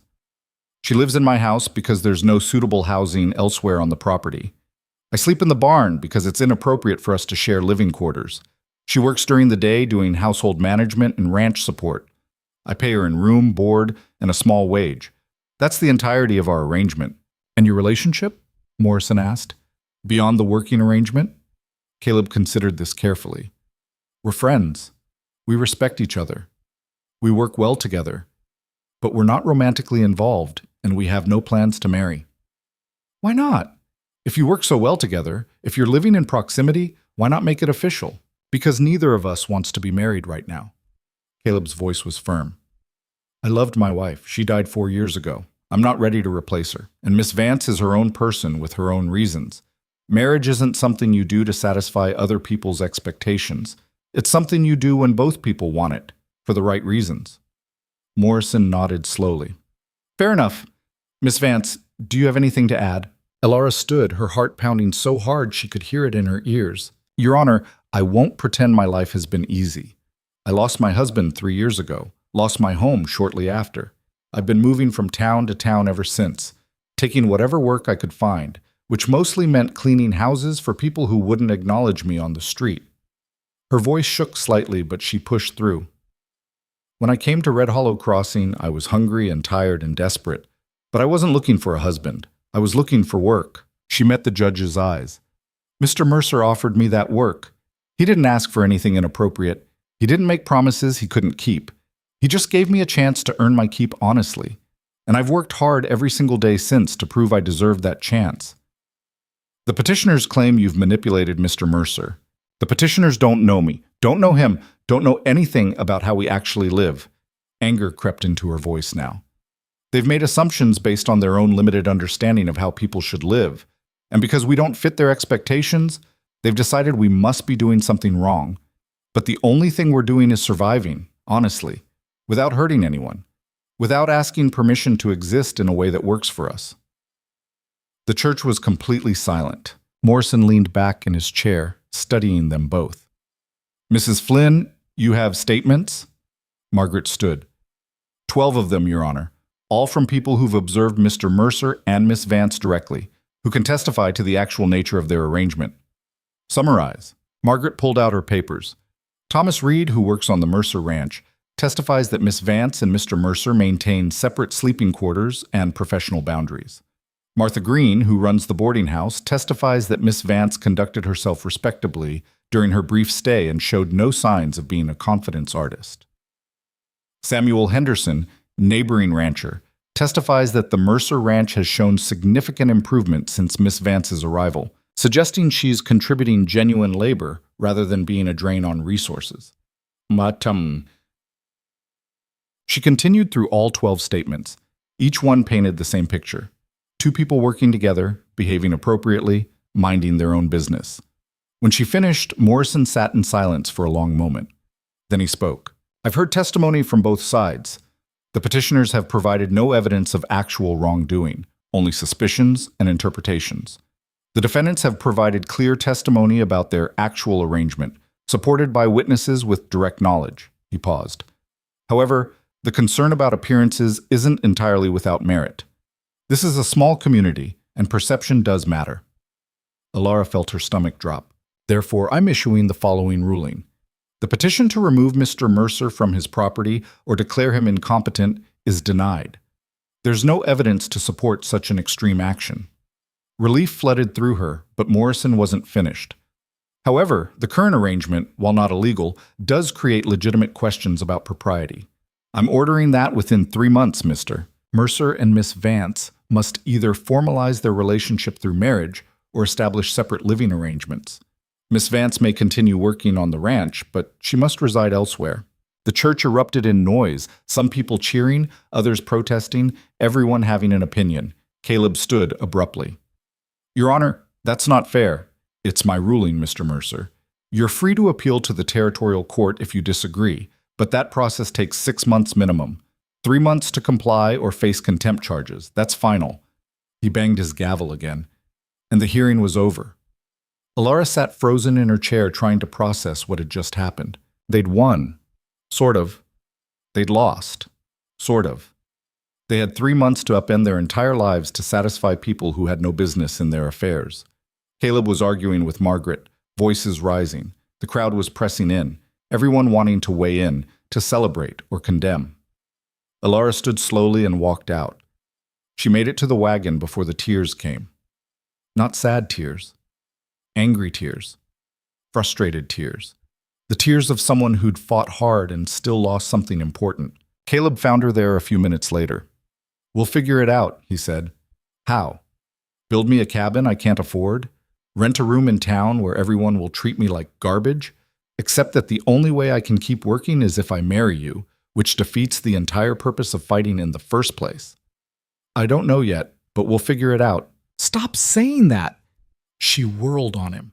We can't figure this out. They've rigged the game so that no matter what we choose, they win. Either we get married, which proves they were right to pressure us, or I leave, which proves they were right that I didn't belong. There's no third option. Caleb was quiet for a moment. Then, what if there is? What if there's what? A third option. He was thinking fast now, working through something. What if you did stay, but not in the house? What if we built you proper quarters? Not a cabin somewhere on the property, but something attached to the ranch, official, with its own entrance, completely separate. How would that be different from what we have now? Because it would be clearly, visibly separate. No shared walls, no shared spaces. You'd have your own place, I'd have mine, and even the nosiest busybody couldn't claim we were living together. Alara wanted to hope, but hope had burned her too many times. That would take time to build, and money we don't have. We have 3 months, and I have some savings I've been holding on to. He turned to face her fully. It wouldn't be fancy, just 4 walls, a roof, a stove, but it would be yours, completely yours, and no one could touch you there. You'd do that? I'd do that. She searched his face for doubt, for hesitation, for any sign that he was making promises he couldn't keep. She found none. Why? She asked. Why go to all this trouble? Why not just let me go? Caleb took a long breath.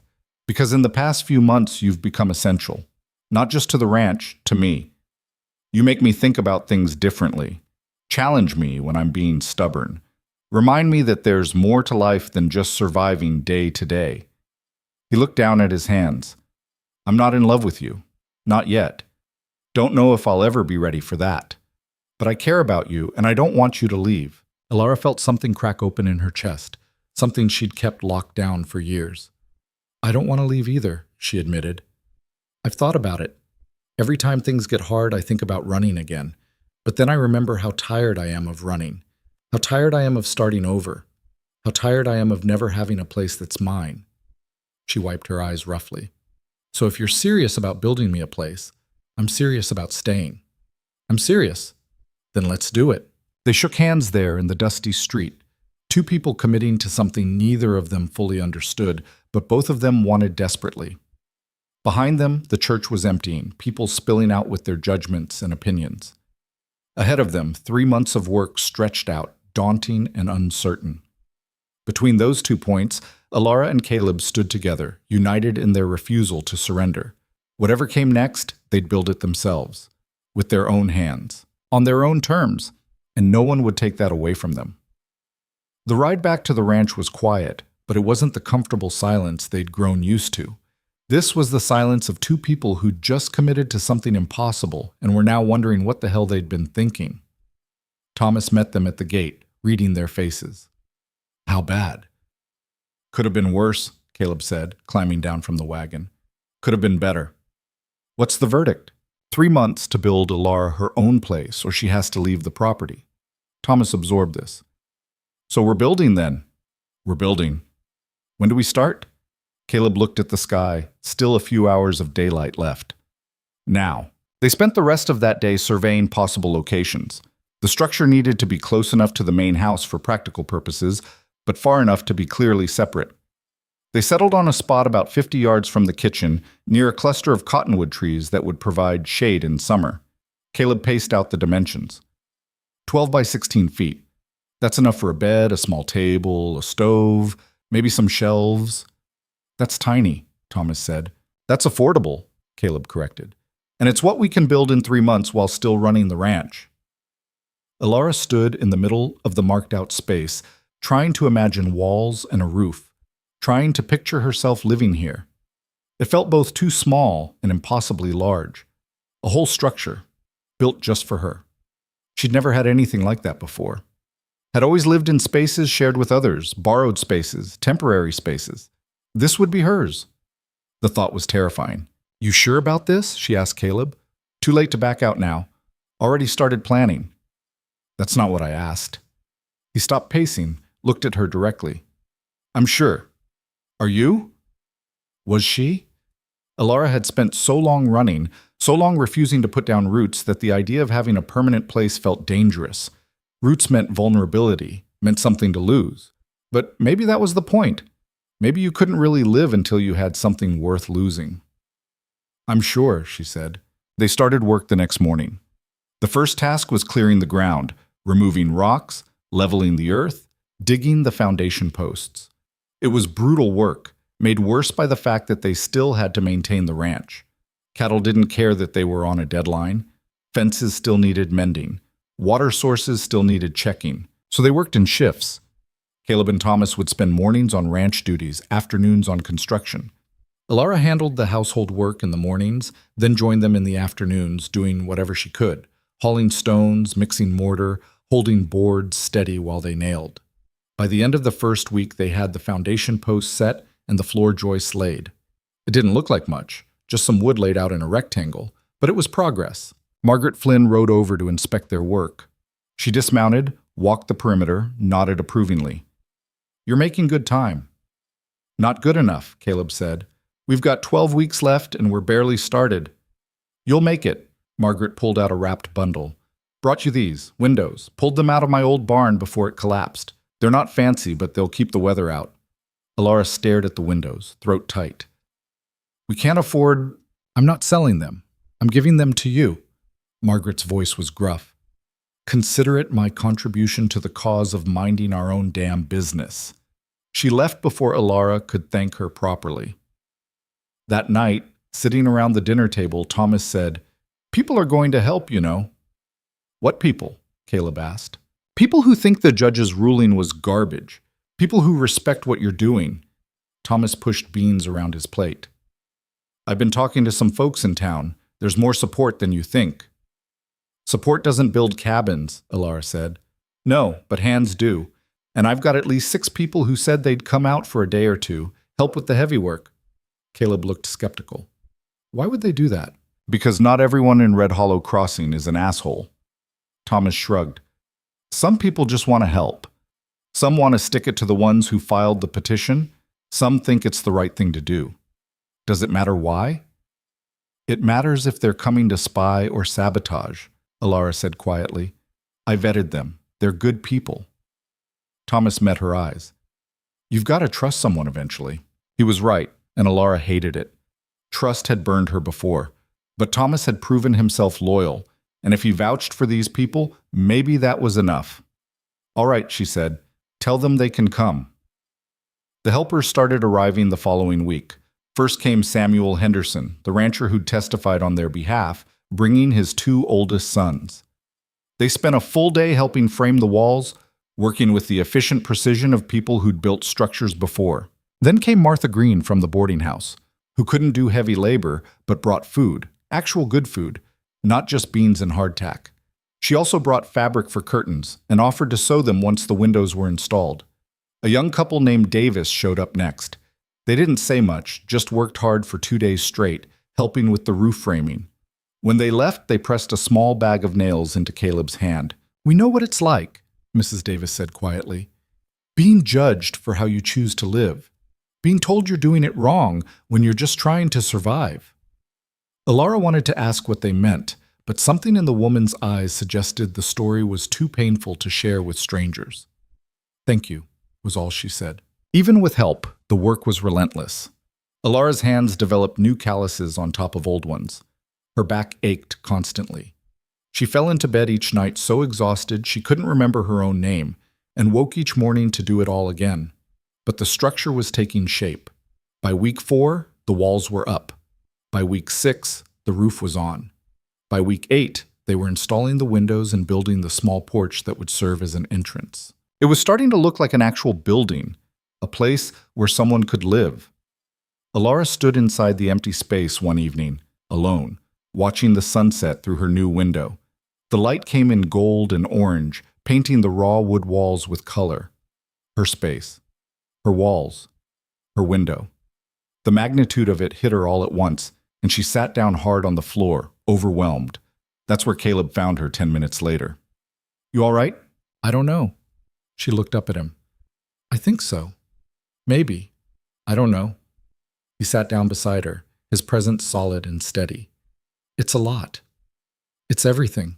Her voice cracked. I've never had anything that was just mine. Even with my husband, it was always his house, his land, his decisions. I was just there. And after he died, I had nothing at all, just what I could carry. She gestured at the space around them. And now this, all of this, for me. You've earned it, Caleb said. Every nail, every board, you've earned it. Have I? She turned to face him. Or did I just get lucky? Right place, right time, right desperate moment, when you needed help and I needed shelter. Maybe it was luck. Maybe it was something else. Does it matter? He looked around the small room. What matters is what we do with it. And you've taken this chance and turned it into something real. That's not luck, that's work, that's choice. Alara wanted to believe him, wanted to accept that she deserved this, that she'd earned the right to have something of her own. But doubt was a hard habit to break. What if I mess it up? She asked quietly. What if I prove them all right? What if I'm not strong enough to stay? Then you mess it up, then you leave. Then they were right. Caleb's voice was matter of fact. Or you don't mess it up, you do stay, and they were wrong. Either way, it's your choice, not theirs. That's what matters. She sat with that for a while, letting the truth of it settle. Thank you, she said finally, for building this, for believing I was worth the effort. You are. He stood, offered her a hand up. Come on. Thomas made dinner and it's probably burning by now. They walked back to the main house together, the half-finished cabin standing behind them in the fading light, a testament to stubbornness and hope in equal measure. The final month was the hardest, not because of the work, though there was plenty of that, but because winter was coming early and the weather turned brutal. Cold rains that turned the ground to mud, wind that threatened to tear off the new roof, temperatures that dropped so low the mortar wouldn't set properly. They worked anyway. Caleb built the small stove himself, piecing it together from salvaged materials and sheer determination. It wasn't pretty, but when they tested it, it worked. Heat filled the small space, making it feel almost cozy. Thomas installed shelves and built a simple bed frame. Nothing fancy, just rough-cut lumber assembled with more enthusiasm than skill, but solid enough to hold a mattress. Alara painted the walls. She'd found a can of whitewash in the barn, probably left over from some previous project, and she used it to cover the raw wood. It brightened the space considerably, made it feel less like a construction project and more like a home. 2 weeks before the deadline, they were essentially finished. The structure was sound, the stove worked, the windows sealed tight against the weather. All that remained was moving in Alara's few belongings and making it official. But Alara couldn't bring herself to move in yet. She'd stand in the doorway, looking at her new space, and something would stop her. Fear, maybe. Or the knowledge that once she moved in, this became real. Final. A commitment she couldn't take back. Caleb noticed but didn't push. He understood that some decisions took time, even when the deadline was breathing down your neck. Margaret was less patient. What are you waiting for? She demanded, finding Alara standing in the cabin doorway for the third day in a row. The place is finished. Move in. I will. When? Soon. Alara. Margaret's voice softened. What's stopping you? Alara struggled to put it into words. What if it's not enough? What if I move in and the judge says it's still not separate enough? Or the town finds some other reason to complain? Or what if you move in and it's fine, and you get to live your life? Margaret interrupted. You can't control what other people do. You can only control what you do. So do something. It was blunt, but it was true. That night, Alara packed her bag. It didn't take long, she still didn't own much. The same canvas bag she'd arrived with, holding the same meager possessions. But this time she wasn't running, she was arriving. She carried the bag to her new cabin, set it down inside, and looked around. The space was small but clean. The stove radiated gentle heat, the windows let in moonlight. The bed waited, made up with blankets Martha Green had contributed. It was hers, completely, utterly, undeniably hers. Alara sat on the edge of the bed and cried, not from sadness, from relief, from the overwhelming weight of finally having a place to be. She didn't hear Caleb approach until he knocked on the doorframe. You moved in. She wiped her face. I moved in. How does it feel? Terrifying. Amazing. I don't know. She laughed shakily. All of those things at once. Caleb stepped inside, looking around at the space they'd built together. We did good work. We did. A pause, then, I'm going to miss having you in the house. Alara felt her breath catch. I'll be 50 yards away. I know, but it won't be the same. Won't hear you moving around in the morning. Won't smell coffee already made when I wake up. Won't. He stopped, seemed to realize what he was saying. It'll be different. Different isn't bad? No, he agreed. Just different. They stood there in the small space, suddenly aware of how close they were, how intimate this moment was.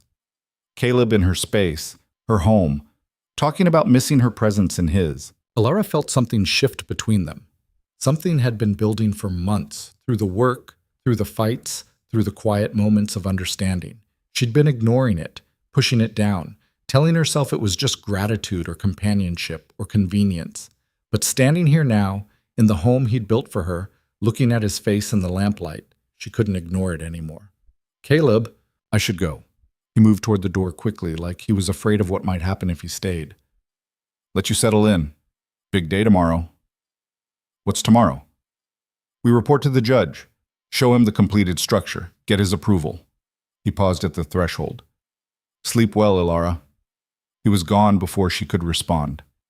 Alara stood alone in her new home, heart pounding, wondering what had just almost happened and what it meant that it hadn't. The next morning, they rode to town together one last time. The deadline was today, exactly 3 months since the judge's ruling. They had to present evidence that Alara had moved into separate quarters or faced contempt charges. The judge's temporary office was above the general store again. Morrison looked tired, like he'd spent the past 3 months dealing with petty disputes and was sick of all of them. Mr. Mercer, Miss Vance, I understand you've completed the construction. Yes, Your Honor.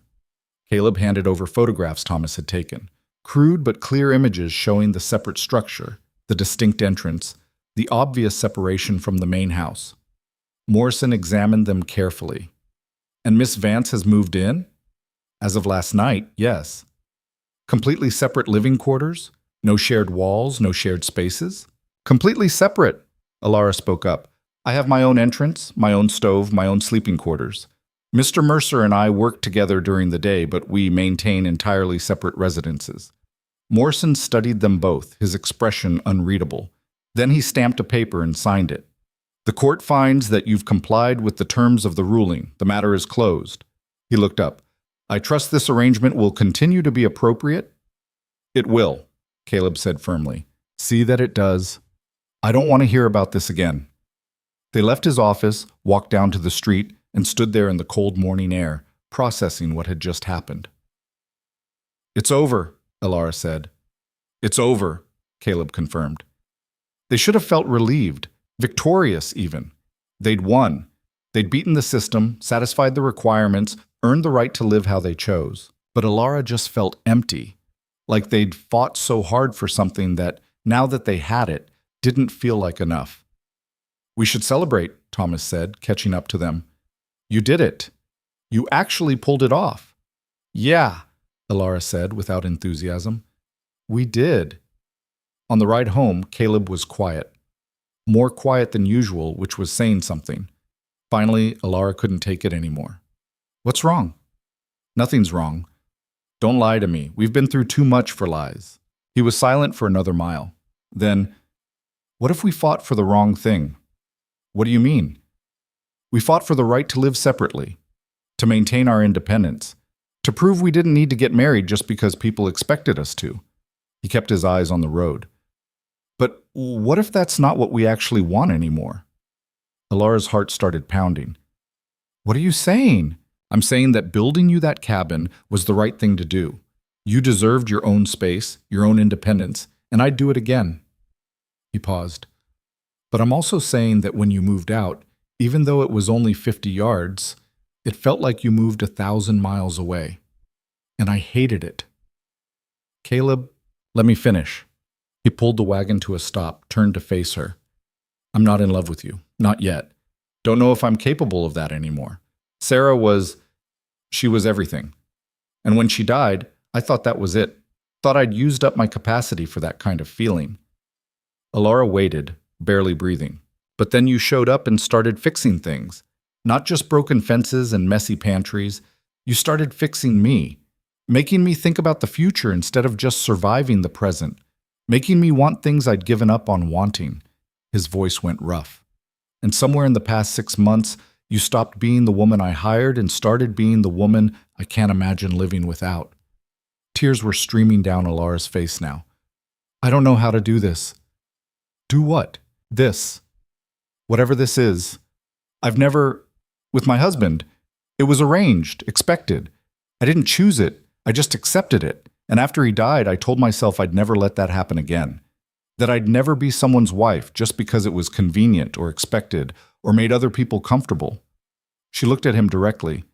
"But this isn't that. This is something I don't have words for." "Then don't use words." Caleb reached across the space between them, took her hand. "Just answer one question. Do you want to stay? On the ranch? With me. Not working for me, not living near me. With me." Alara thought about the past 6 months. The work, the fights, the quiet mornings, the shared silences, the way he'd stood up for her against the entire town. The way he'd built her a home when she needed independence. The way he'd never asked her to be anything except herself. "Yes," she said. "I want to stay." "Then stay." "But the cabin? Keep the cabin. It's yours. Use it however you want. Sleep there when you need space. Sleep in the house when you don't. I'm not asking you to give up your independence. I'm asking you to choose to be here, with me, for as long as it feels right." It wasn't a proposal. Wasn't a promise of forever. It was something better. An invitation to stay, freely given, freely accepted, with no expectations beyond honesty and choice. Alara leaned across the wagon seat and kissed him. It was awkward. They were both out of practice, both scared, both uncertain. But it was real. Honest. A beginning of something neither of them fully understood, but both of them wanted. When they pulled apart, Caleb was smiling. Actually smiling, which Alara had seen maybe twice in 6 months. "So what now?" she asked. "Now we go home. We work the ranch. We figure this out as we go." He picked up the reins again. "No rules except the ones we make. No expectations except honesty. Sound good?" "Sounds impossible." "Probably." He urged the horses forward. "But we've done impossible before." They rode the rest of the way in comfortable silence, hands linked between them on the wagon seat. When they arrived at the ranch, Thomas was waiting, grinning like he knew exactly what had happened. "Took you long enough," he said. "Shut up and get back to work," Caleb said, but there was no heat in it. That night, Alara made dinner in the main house, not because she had to, but because she wanted to. The three of them ate together, talking about the work that needed doing, the repairs still pending, the cattle that would need moving before the real winter set in. Normal talk. Ranch talk. The kind of conversation people who lived and worked together had every night. But something had changed. There was ease now where there'd been tension, comfort where there'd been uncertainty. After dinner, Caleb walked Alara to her cabin. Stopped at the door but didn't try to come in. "You need anything?" he asked. "I'm good." A pause. Then, "You could stay in the house tonight, if you wanted." Alara considered it. The offer was genuine, no pressure, just an open door. "Not tonight," she said, "but ask me again tomorrow." "I will."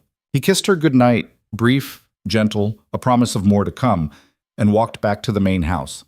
Alara went inside her cabin, lit the lamp, looked around at the space that was hers. For the first time in years, she wasn't thinking about where to go next, wasn't planning her escape, wasn't bracing for the moment when everything fell apart. She was just here, present, choosing to stay. And that choice, freely made, felt like the most powerful thing she'd ever done. Outside, the wind picked up, rattling the windows. Inside, the stove kept her warm. Somewhere across the yard, Caleb was settling in for the night, knowing she was close, knowing she'd chosen to be there. The town would talk, people would judge, life would bring hardships, it always did. But for the first time, Alara felt ready to face whatever came. Not because she was fearless, but because she'd finally found something worth fighting for. And she wasn't running anymore. Winter came hard that year, arriving 2 weeks early with snow that buried the ranch under 3 feet of white silence. The kind of winter that tested everything: structures, livestock, resolve, relationships. Elara moved between the cabin and the main house depending on the weather and her mood. Some nights she stayed in her own space, enjoying the solitude and independence she'd fought so hard for. Other nights she fell asleep in Caleb's bed, wrapped in quilts in his arms, listening to the wind howl outside. They never discussed the arrangement, never tried to define what they were to each other. It was easier that way, living day by day, making choices based on what felt right rather than what they were supposed to do. The town noticed, of course. Towns always noticed. But the legal battle was over, the judge had ruled, and there wasn't much anyone could do except gossip, which they did, enthusiastically, but at a distance. 3 months into winter, during a brief thaw, Margaret Flynn rode over with news. "Pastor Williams is leaving," she announced without preamble. "Taking a position in Kansas, says Red Hollow Crossing doesn't appreciate his moral guidance." Caleb snorted. "More likely they got tired of his sermons running 2 hours. Either way, he's gone by spring." Margaret accepted the coffee Elara offered. "And the Pattersons are moving too. Joe got a job managing a ranch up north. Seems like some of your biggest opponents are clearing out." "Good riddance," Thomas muttered. "Maybe." Margaret looked thoughtful. "Or maybe they were just the loudest voices, and without them things will settle down. Hard to maintain outrage when the people leading the charge pack up and leave." She was right. As winter wore on and spring approached, the hostility from town gradually eased. Not disappeared. Some people would never approve, would never understand. But it shifted from active opposition to passive disapproval. From, "we need to do something about them," to, "well, it's their business, I suppose." It wasn't acceptance, but it was close enough to peace. The real test came in April, when the snow finally melted and revealed the damage winter had done. One section of the barn roof had collapsed under the weight of snow. The north pasture fence was down in 3 places. 2 cows had died, one from illness, one from injury. The vegetable garden Elara had worked so hard to establish was completely destroyed, the cold having killed everything down to the roots. Standing in the ruins of the garden, Elara felt tears prick her eyes. All that work, all those hours, gone. Caleb found her there, staring at the frozen mud where green things had once grown. "We'll replant," he said. "It took me 6 months to get it producing. Now I have to start over." "So we start over." "I'm tired of starting over." The admission came out harsh, raw. "I'm tired of working so hard just to watch everything fall apart. Tired of nature and people and circumstances conspiring to destroy what I build." Caleb didn't offer platitudes, didn't tell her it would be okay or that things happen for a reason. He just stood there with her in the cold mud, bearing witness to her frustration. Finally, he said, "You want to know what I learned after Sarah died?" "What?" "That nothing you build stays built.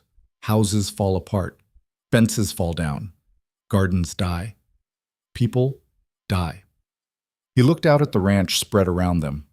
"But you build anyway, not because it'll last forever, but because the building matters, the work matters, the trying matters.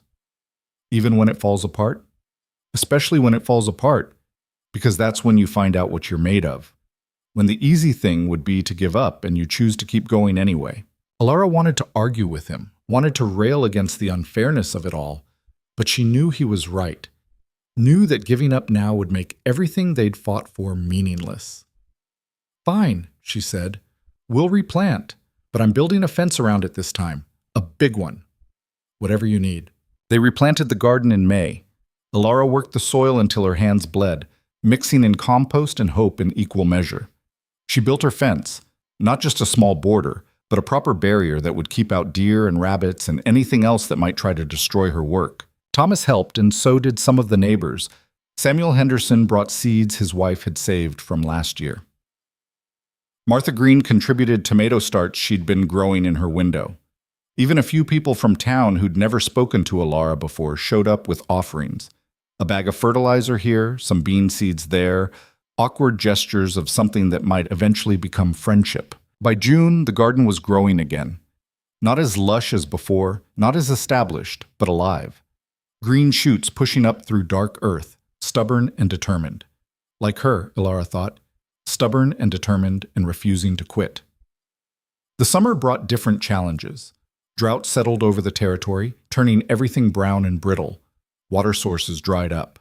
Cattle suffered.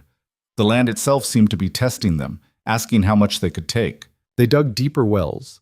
moved herds constantly, searching for grass that hadn't completely died, rationed water like gold. Some days Alara thought the dust would never wash out of her clothes, out of her skin, out of her lungs. And some nights, lying exhausted beside Caleb, she wondered if they were fighting a losing battle. If the land would eventually win, break them, send them limping away like so many others who'd tried to make a life in this harsh place. But then morning would come, and there'd be work to do, and she'd get up and do it. Because that's what you did. You kept going. It was during that drought summer that Alara realized she'd stopped planning her escape. The thought hit her one evening while she was washing dishes. She was thinking about next year's garden, about what she'd plant differently, about building a better irrigation system. Planning for the future. A future here. When had that happened?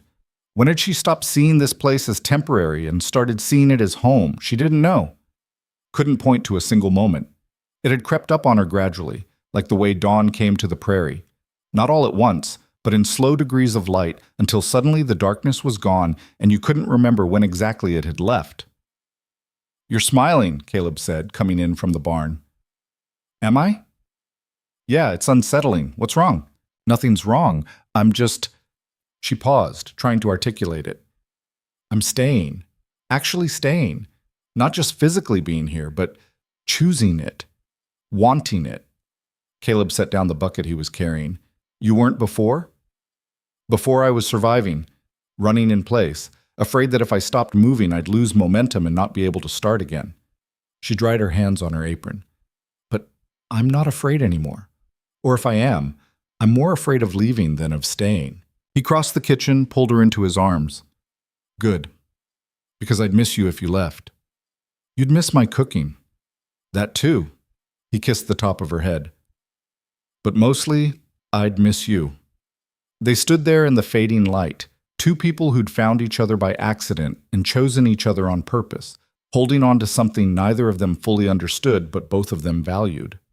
"I think I love you," Alara said quietly. Caleb went still. "You think? I don't have anything to compare it to. What I felt for my husband was duty and habit. This is different, bigger, scarier." She pulled back to look at him. "So I think it's love, but I'm not sure." "How do you know?" He thought about it.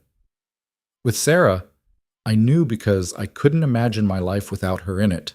Every plan, every thought, every decision, she was part of it, not because she had to be, but because I wanted her to be." "And now?" "Now when I think about the future, you're in it. Can't picture it any other way." He touched her face gently. "So yeah, I love you. Didn't think I could again, but I do." Alara felt tears spill over. "I'm going to mess this up. I don't know how to be loved, how to accept it, how to not run when things get hard." "Then we'll mess it up together, and we'll fix it together, and we'll keep trying until we get it right."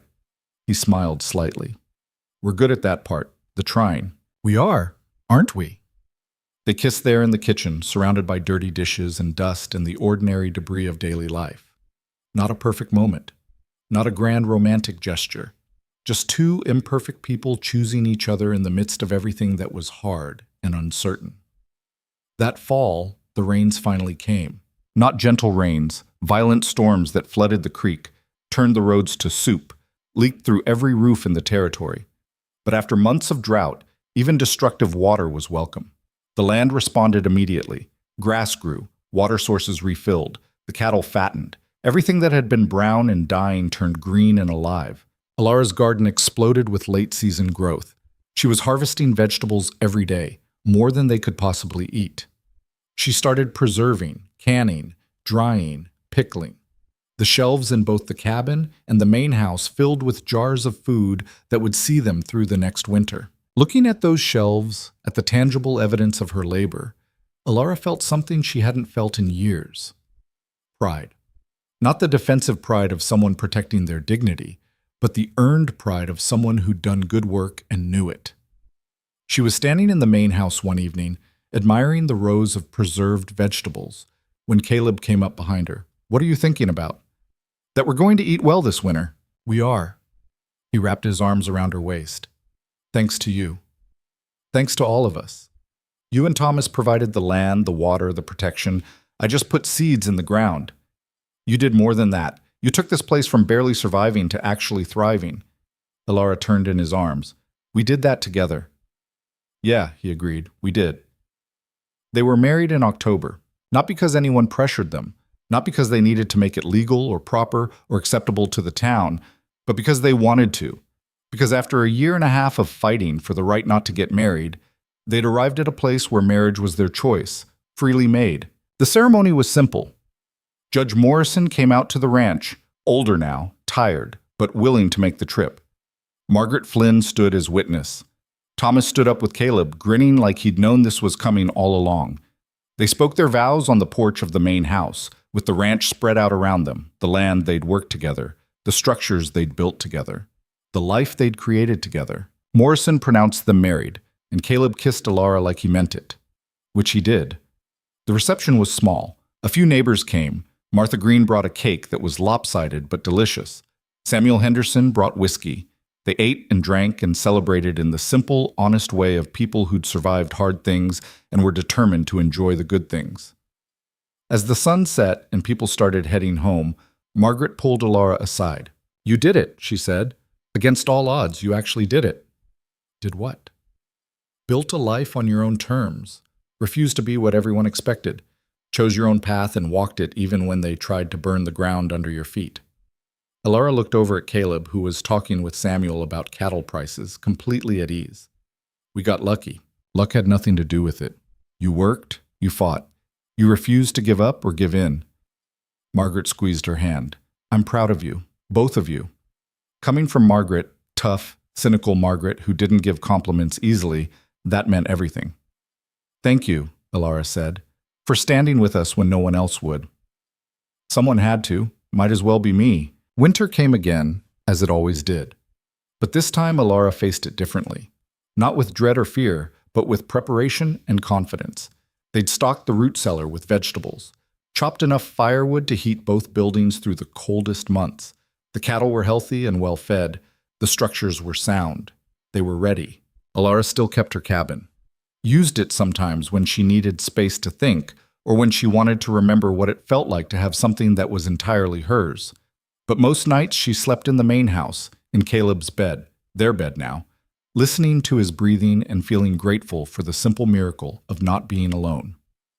2 years after the wedding, their first child was born. A daughter, arriving in the spring when the land was green and alive. They named her Sarah, after Caleb's first wife, because Alara understood that honoring the past didn't diminish the present. The labor was hard. Nothing about frontier life was easy, and childbirth was no exception. But Martha Green attended her, and Margaret Flynn was there, and Caleb held her hand through every contraction, his face pale but determined. When it was over and Alara held her daughter for the first time, she understood something she hadn't before. That love could grow, could expand, could make room for new people without diminishing what you felt for others. She's perfect, Caleb said, touching the baby's tiny hand with one rough finger. She's screaming, Alara pointed out. The baby was indeed screaming, red-faced and furious, stubborn like her mother, determined like her father. They looked at each other and laughed, exhausted and terrified and completely in love with this tiny person they'd created. Thomas came in later looking awed. Can I hold her?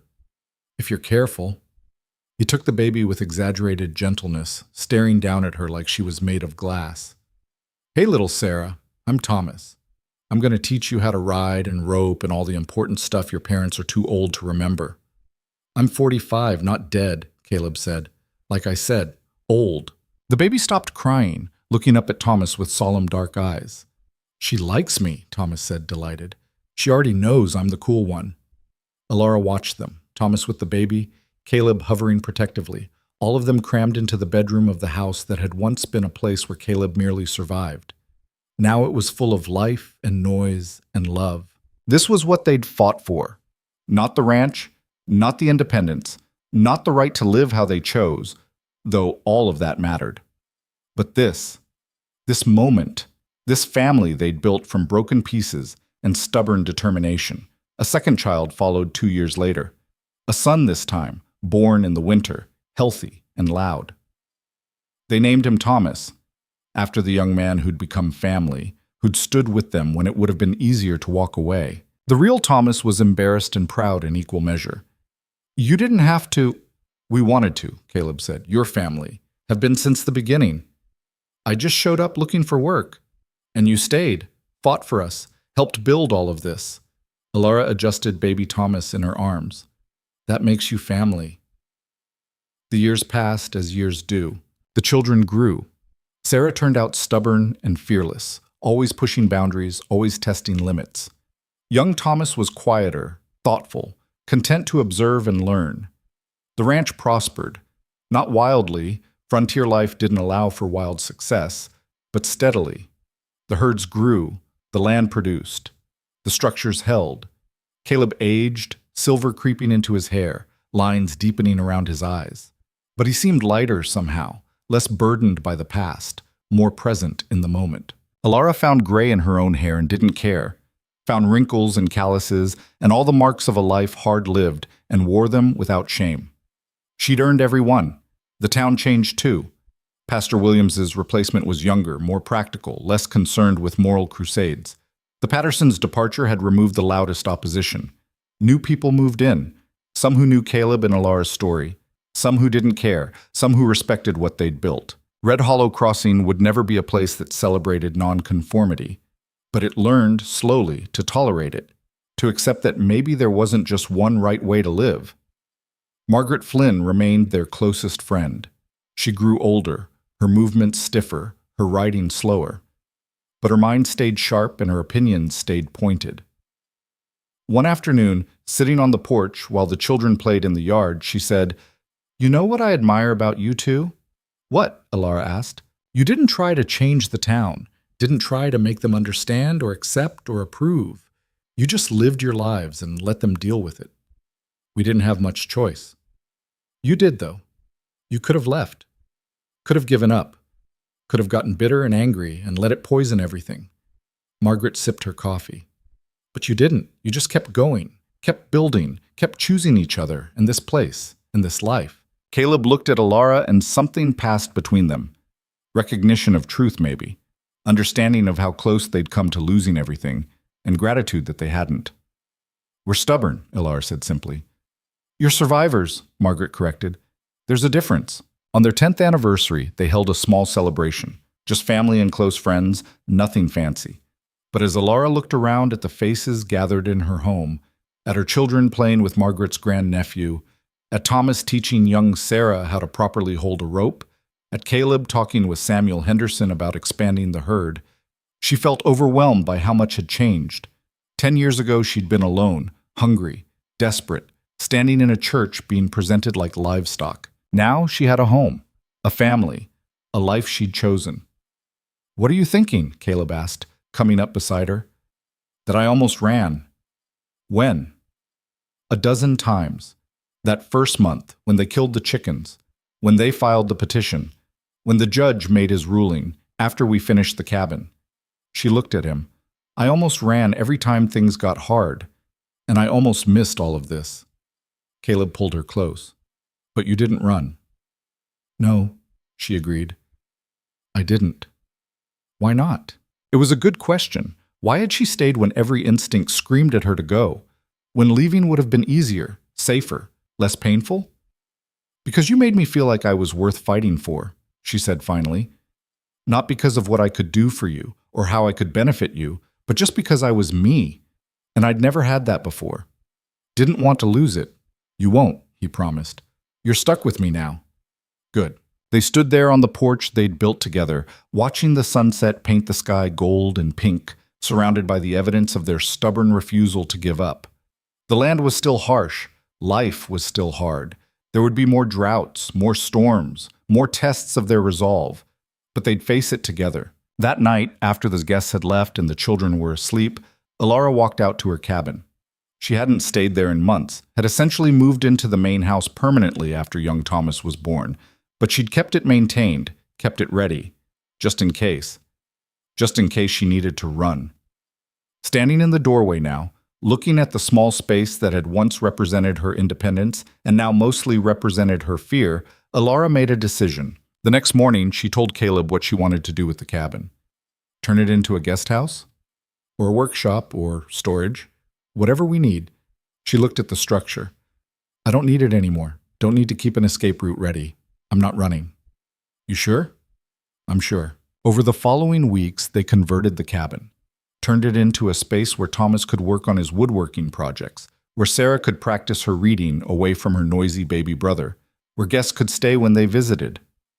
The cabin that had once been Alara's proof of independence became a place for the whole family, a symbol not of separation but of growth. Life continued its steady rhythm. Sarah grew into a young woman who questioned everything and apologized for nothing. She had her father's steadiness and her mother's fire, and she scared the hell out of every young man who tried to court her. Young Thomas became quieter as he aged, content with animals and books, happy to work the ranch but not driven by it the way Caleb had been. A third child surprised them when Alara was 42 and had thought her childbearing days were done. Another daughter, born easy and content, who seemed to understand from birth that life was to be enjoyed rather than conquered. They named her Margaret, and their friend cried when she found out. The years accumulated. Not perfectly, not easily, but honestly. There were arguments. Days when Caleb's stubbornness clashed with Alara's temper and neither would back down. Nights when the weight of responsibility felt crushing. Moments of doubt, of fear, of wondering if they'd made the right choices. But there was more good than bad. More laughter than tears. More hope than despair. And through it all, they kept choosing each other. Red Hollow. Crossing eventually stopped talking about them. Their story became old news, then local history, then just another part of the town's past. The younger generation didn't know or care that Caleb and Alara's marriage had once been scandalous. They just knew them as the couple who ran the successful ranch, who'd raised good kids, who minded their own business and expected the same courtesy. On their 20th anniversary, Judge Morrison, ancient now, barely able to ride, came out to the ranch one final time. I wanted to tell you something, he said, sitting on the porch with a cup of coffee. That hearing 20 years ago. I ruled the way I did because I thought it was the law, the right legal decision. We know, Caleb said. But I was wrong. Not legally. Legally, I was correct. But morally, practically, humanly, I was wrong. Morrison looked at them both. You two weren't doing anything wrong. You were just living differently than people expected. And I let the town's discomfort override your right to live as you chose. I've regretted it ever since. Alara was quiet for a moment. Then, your ruling led to us building the cabin, which gave me independence I needed, which helped me understand that I was staying by choice, not by necessity. So maybe it wasn't wrong. Maybe it was just hard. Morrison smiled. You're kinder than I deserve. We've all made mistakes, Caleb said. All done things we regret. What matters is what we do after. The judge left soon after, and they never saw him again. He died that winter, peacefully in his sleep. At his funeral, the new pastor told stories about his life and his work. And in one of those stories, he mentioned the couple Morrison had ruled on 20 years ago and how they'd become an example of perseverance and commitment. Alara and Caleb sat in the back of the church, the same church where they'd first met, listening to their life become a moral lesson, and they had to work hard not to laugh. We're respectable now, Alara whispered. How did that happen? We outlasted the bastards, Caleb whispered back. That night, lying in bed, they talked about the funeral, the stories, the strange feeling of being held up as an example. Do you think we are? Alara asked. An example. Of what? Perseverance, commitment, whatever the pastor was going on about. Caleb thought about it. I think we're an example of being too stubborn to quit, of deciding what we wanted and refusing to let anyone take it from us, of choosing each other every day even when it would have been easier not to. That's not very romantic. No, he agreed. But it's true. And that, Alara thought, was what they'd always been. Not romantic, not perfect, not easy, just true. The final test came when Alara was 53. She'd been feeling tired for months, but had dismissed it as age, as the natural wearing down of a body that had worked hard for decades. Then came the pain, sharp, persistent, impossible to ignore. The doctor in town, new, young, with medical training from back east, examined her and delivered the diagnosis with professional detachment. Cancer. Advanced, inoperable. 6 months, maybe a year. Alara took the news with the same practical acceptance she'd brought to everything else in her life. Of course, this was how it would end. Of course, the land that had tested her in every other way would test her in this final way. She told Caleb that night, straight and without preamble. "I'm dying." He went white. "What?" She explained what the doctor had said, watched him process it, saw the denial and anger and grief flash across his face. "No," he said finally. "We'll get another opinion. Go to a bigger city. Find a specialist. Caleb." "There has to be something." "Caleb." She took his hands. "Listen to me. I'm dying. That's not changing. So we can spend the time I have left fighting it, denying it, being angry about it, or we can accept it and make the most of what's left. I can't lose you. You're going to. The question is how we handle it." He pulled her into his arms, holding her so tight it hurt. She let him, understanding that he needed this, needed to feel like he could protect her even though he couldn't. "I'm not ready," he said, his voice muffled against her hair. "Neither am I. But that doesn't change anything." The next 6 months were the hardest of Caleb's life. Watching Alara weaken. Watching her struggle with tasks that had once been easy. Watching her fade little by little, day by day. But she faced it with the same stubborn determination she'd brought to everything else. She worked as long as she could. Spent time with her children, making sure they understood they'd be all right. Made plans for after she was gone, practical plans, because that's who she was. "Promise me something," she said one evening when the pain was bad and she was confined to bed. "Anything. Don't do what you did after Sarah died. Don't shut down. Don't just survive." She gripped his hand weakly. "Live. Actually live. For you, for the kids, for me. Promise." "I promise." "And find the photograph." "What photograph?" "Of her. Of Sarah. The one you hid when I moved in." Alara smiled slightly. "I know you put it away. Thought it would bother me. But it won't. Put it back on the mantle. She was part of your life, part of this house. She should be remembered." Caleb felt tears streaming down his face. "How did you know?" "I know you, know how you think. Know you'd try to protect me from your past, even though I never needed protecting." She touched his face gently. "She loved you. You loved her. That doesn't diminish what we have. It's part of what made you who you are." "I love you," he said. "I love you so much." "I know. I love you too." Alara died 3 weeks later, in the early morning, with Caleb holding her hand and their children gathered around the bed. Her last words were, "I'm glad I stayed." The funeral was well attended. Nearly the whole town came, people who'd opposed her, people who'd supported her, people who'd learned to respect her. They buried her on the ranch near the cottonwood trees by her cabin, in the land she'd worked and fought for. Margaret Flynn gave the eulogy. She was old now, her voice cracking with age and grief, but her words were clear. "Alara Vance Mercer was the most stubborn woman I ever knew. She refused to be broken by a world that tried its hardest to break her. She refused to accept other people's definitions of who she should be. She refused to run when running would have been easier. And in refusing all of that, she built a life that mattered, a family that will carry her forward, a legacy that will outlast all of us." Caleb stood there listening, his children on either side of him, and he understood something he hadn't before. Alara had been right. You built things knowing they'd fall apart. You loved people knowing you'd lose them. You fought battles knowing you might not win. But the building mattered. The loving mattered. The fighting mattered. Not because of the outcome, but because of what it said about who you were. And Alara had been someone worth knowing, worth loving, worth fighting for. The years after her death were hard. Caleb had promised not to shut down, and he kept that promise. But it took everything he had. He found Sarah's photograph and put it back on the mantle, exactly where it had been before. Next to it, he placed one of Alara, the two women who'd shaped his life standing together in death as they never had in life. His children helped. Sarah, fierce, stubborn Sarah, took over much of the ranch management, running it with an efficiency that would have made her mother proud. Young Thomas handled the livestock, quiet and capable. Little Margaret, only 12 when her mother died, became the heart of the family, the one who remembered birthdays and made sure everyone gathered for meals. The town that had once condemned Caleb and Alara's relationship now held them up as a love story. The scandal had become romance. The outrage had become admiration. Caleb found it both amusing and irritating. They hadn't changed. The town had just decided to remember them differently.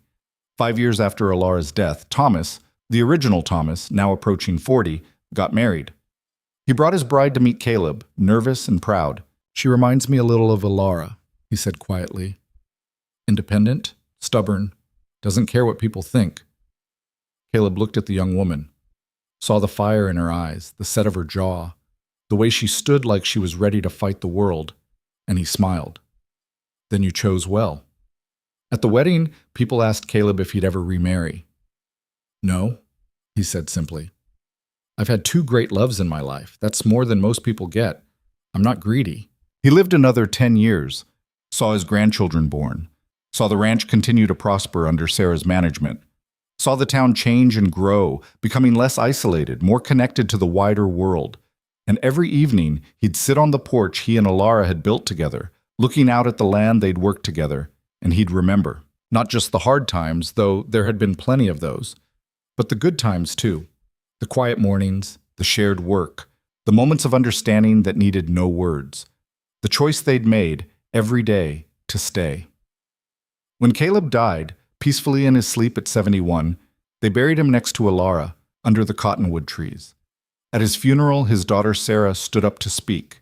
My father taught me that the most important thing in life isn't being right. It's being true. True to yourself, true to the people you love, true to the choices you make. She looked out at the gathered crowd. He and my mother built a life together against impossible odds. They faced opposition, judgment, hardship, loss. And they kept going, kept choosing each other, kept building something that mattered. She paused, gathering herself. That's what I want people to remember. Not that they were perfect, they weren't. Not that they never made mistakes, they did. But that they were true, to themselves, to each other, to the life they chose. After the funeral, Margaret Flynn, ancient now, barely able to walk, pulled Sarah aside. Your mother would be proud of you. You think so? I know so. You've got her fire, her stubbornness, her refusal to let the world tell you who to be. Margaret smiled. And that's worth more than gold. Years passed. The ranch stayed in the family, handed down from Sarah to her children, from them to theirs. The cabin Caleb built for Alara still stood, maintained carefully, a reminder of what had been fought for. Red Hollow Crossing grew into a small city. The stories of its founding families became local legend, told and retold until fact and fiction blurred together. But some people still remembered the truth, that Caleb Mercer had walked past 9 perfect women and chosen the broken one. That Alara Vance had stopped running and chosen to stay. That together, they'd built something real in a world that demanded pretense. That they'd refused to be anything except themselves. And in that refusal, they'd found something rare. Not perfection, not ease, not the kind of love that poets wrote about, but the kind of love that lasted, the kind built on truth and work and the daily choice to keep choosing, the kind that mattered. And in the unforgiving silence of the frontier, in a world that tested everything and broke most things, that had been more than enough. It had been everything.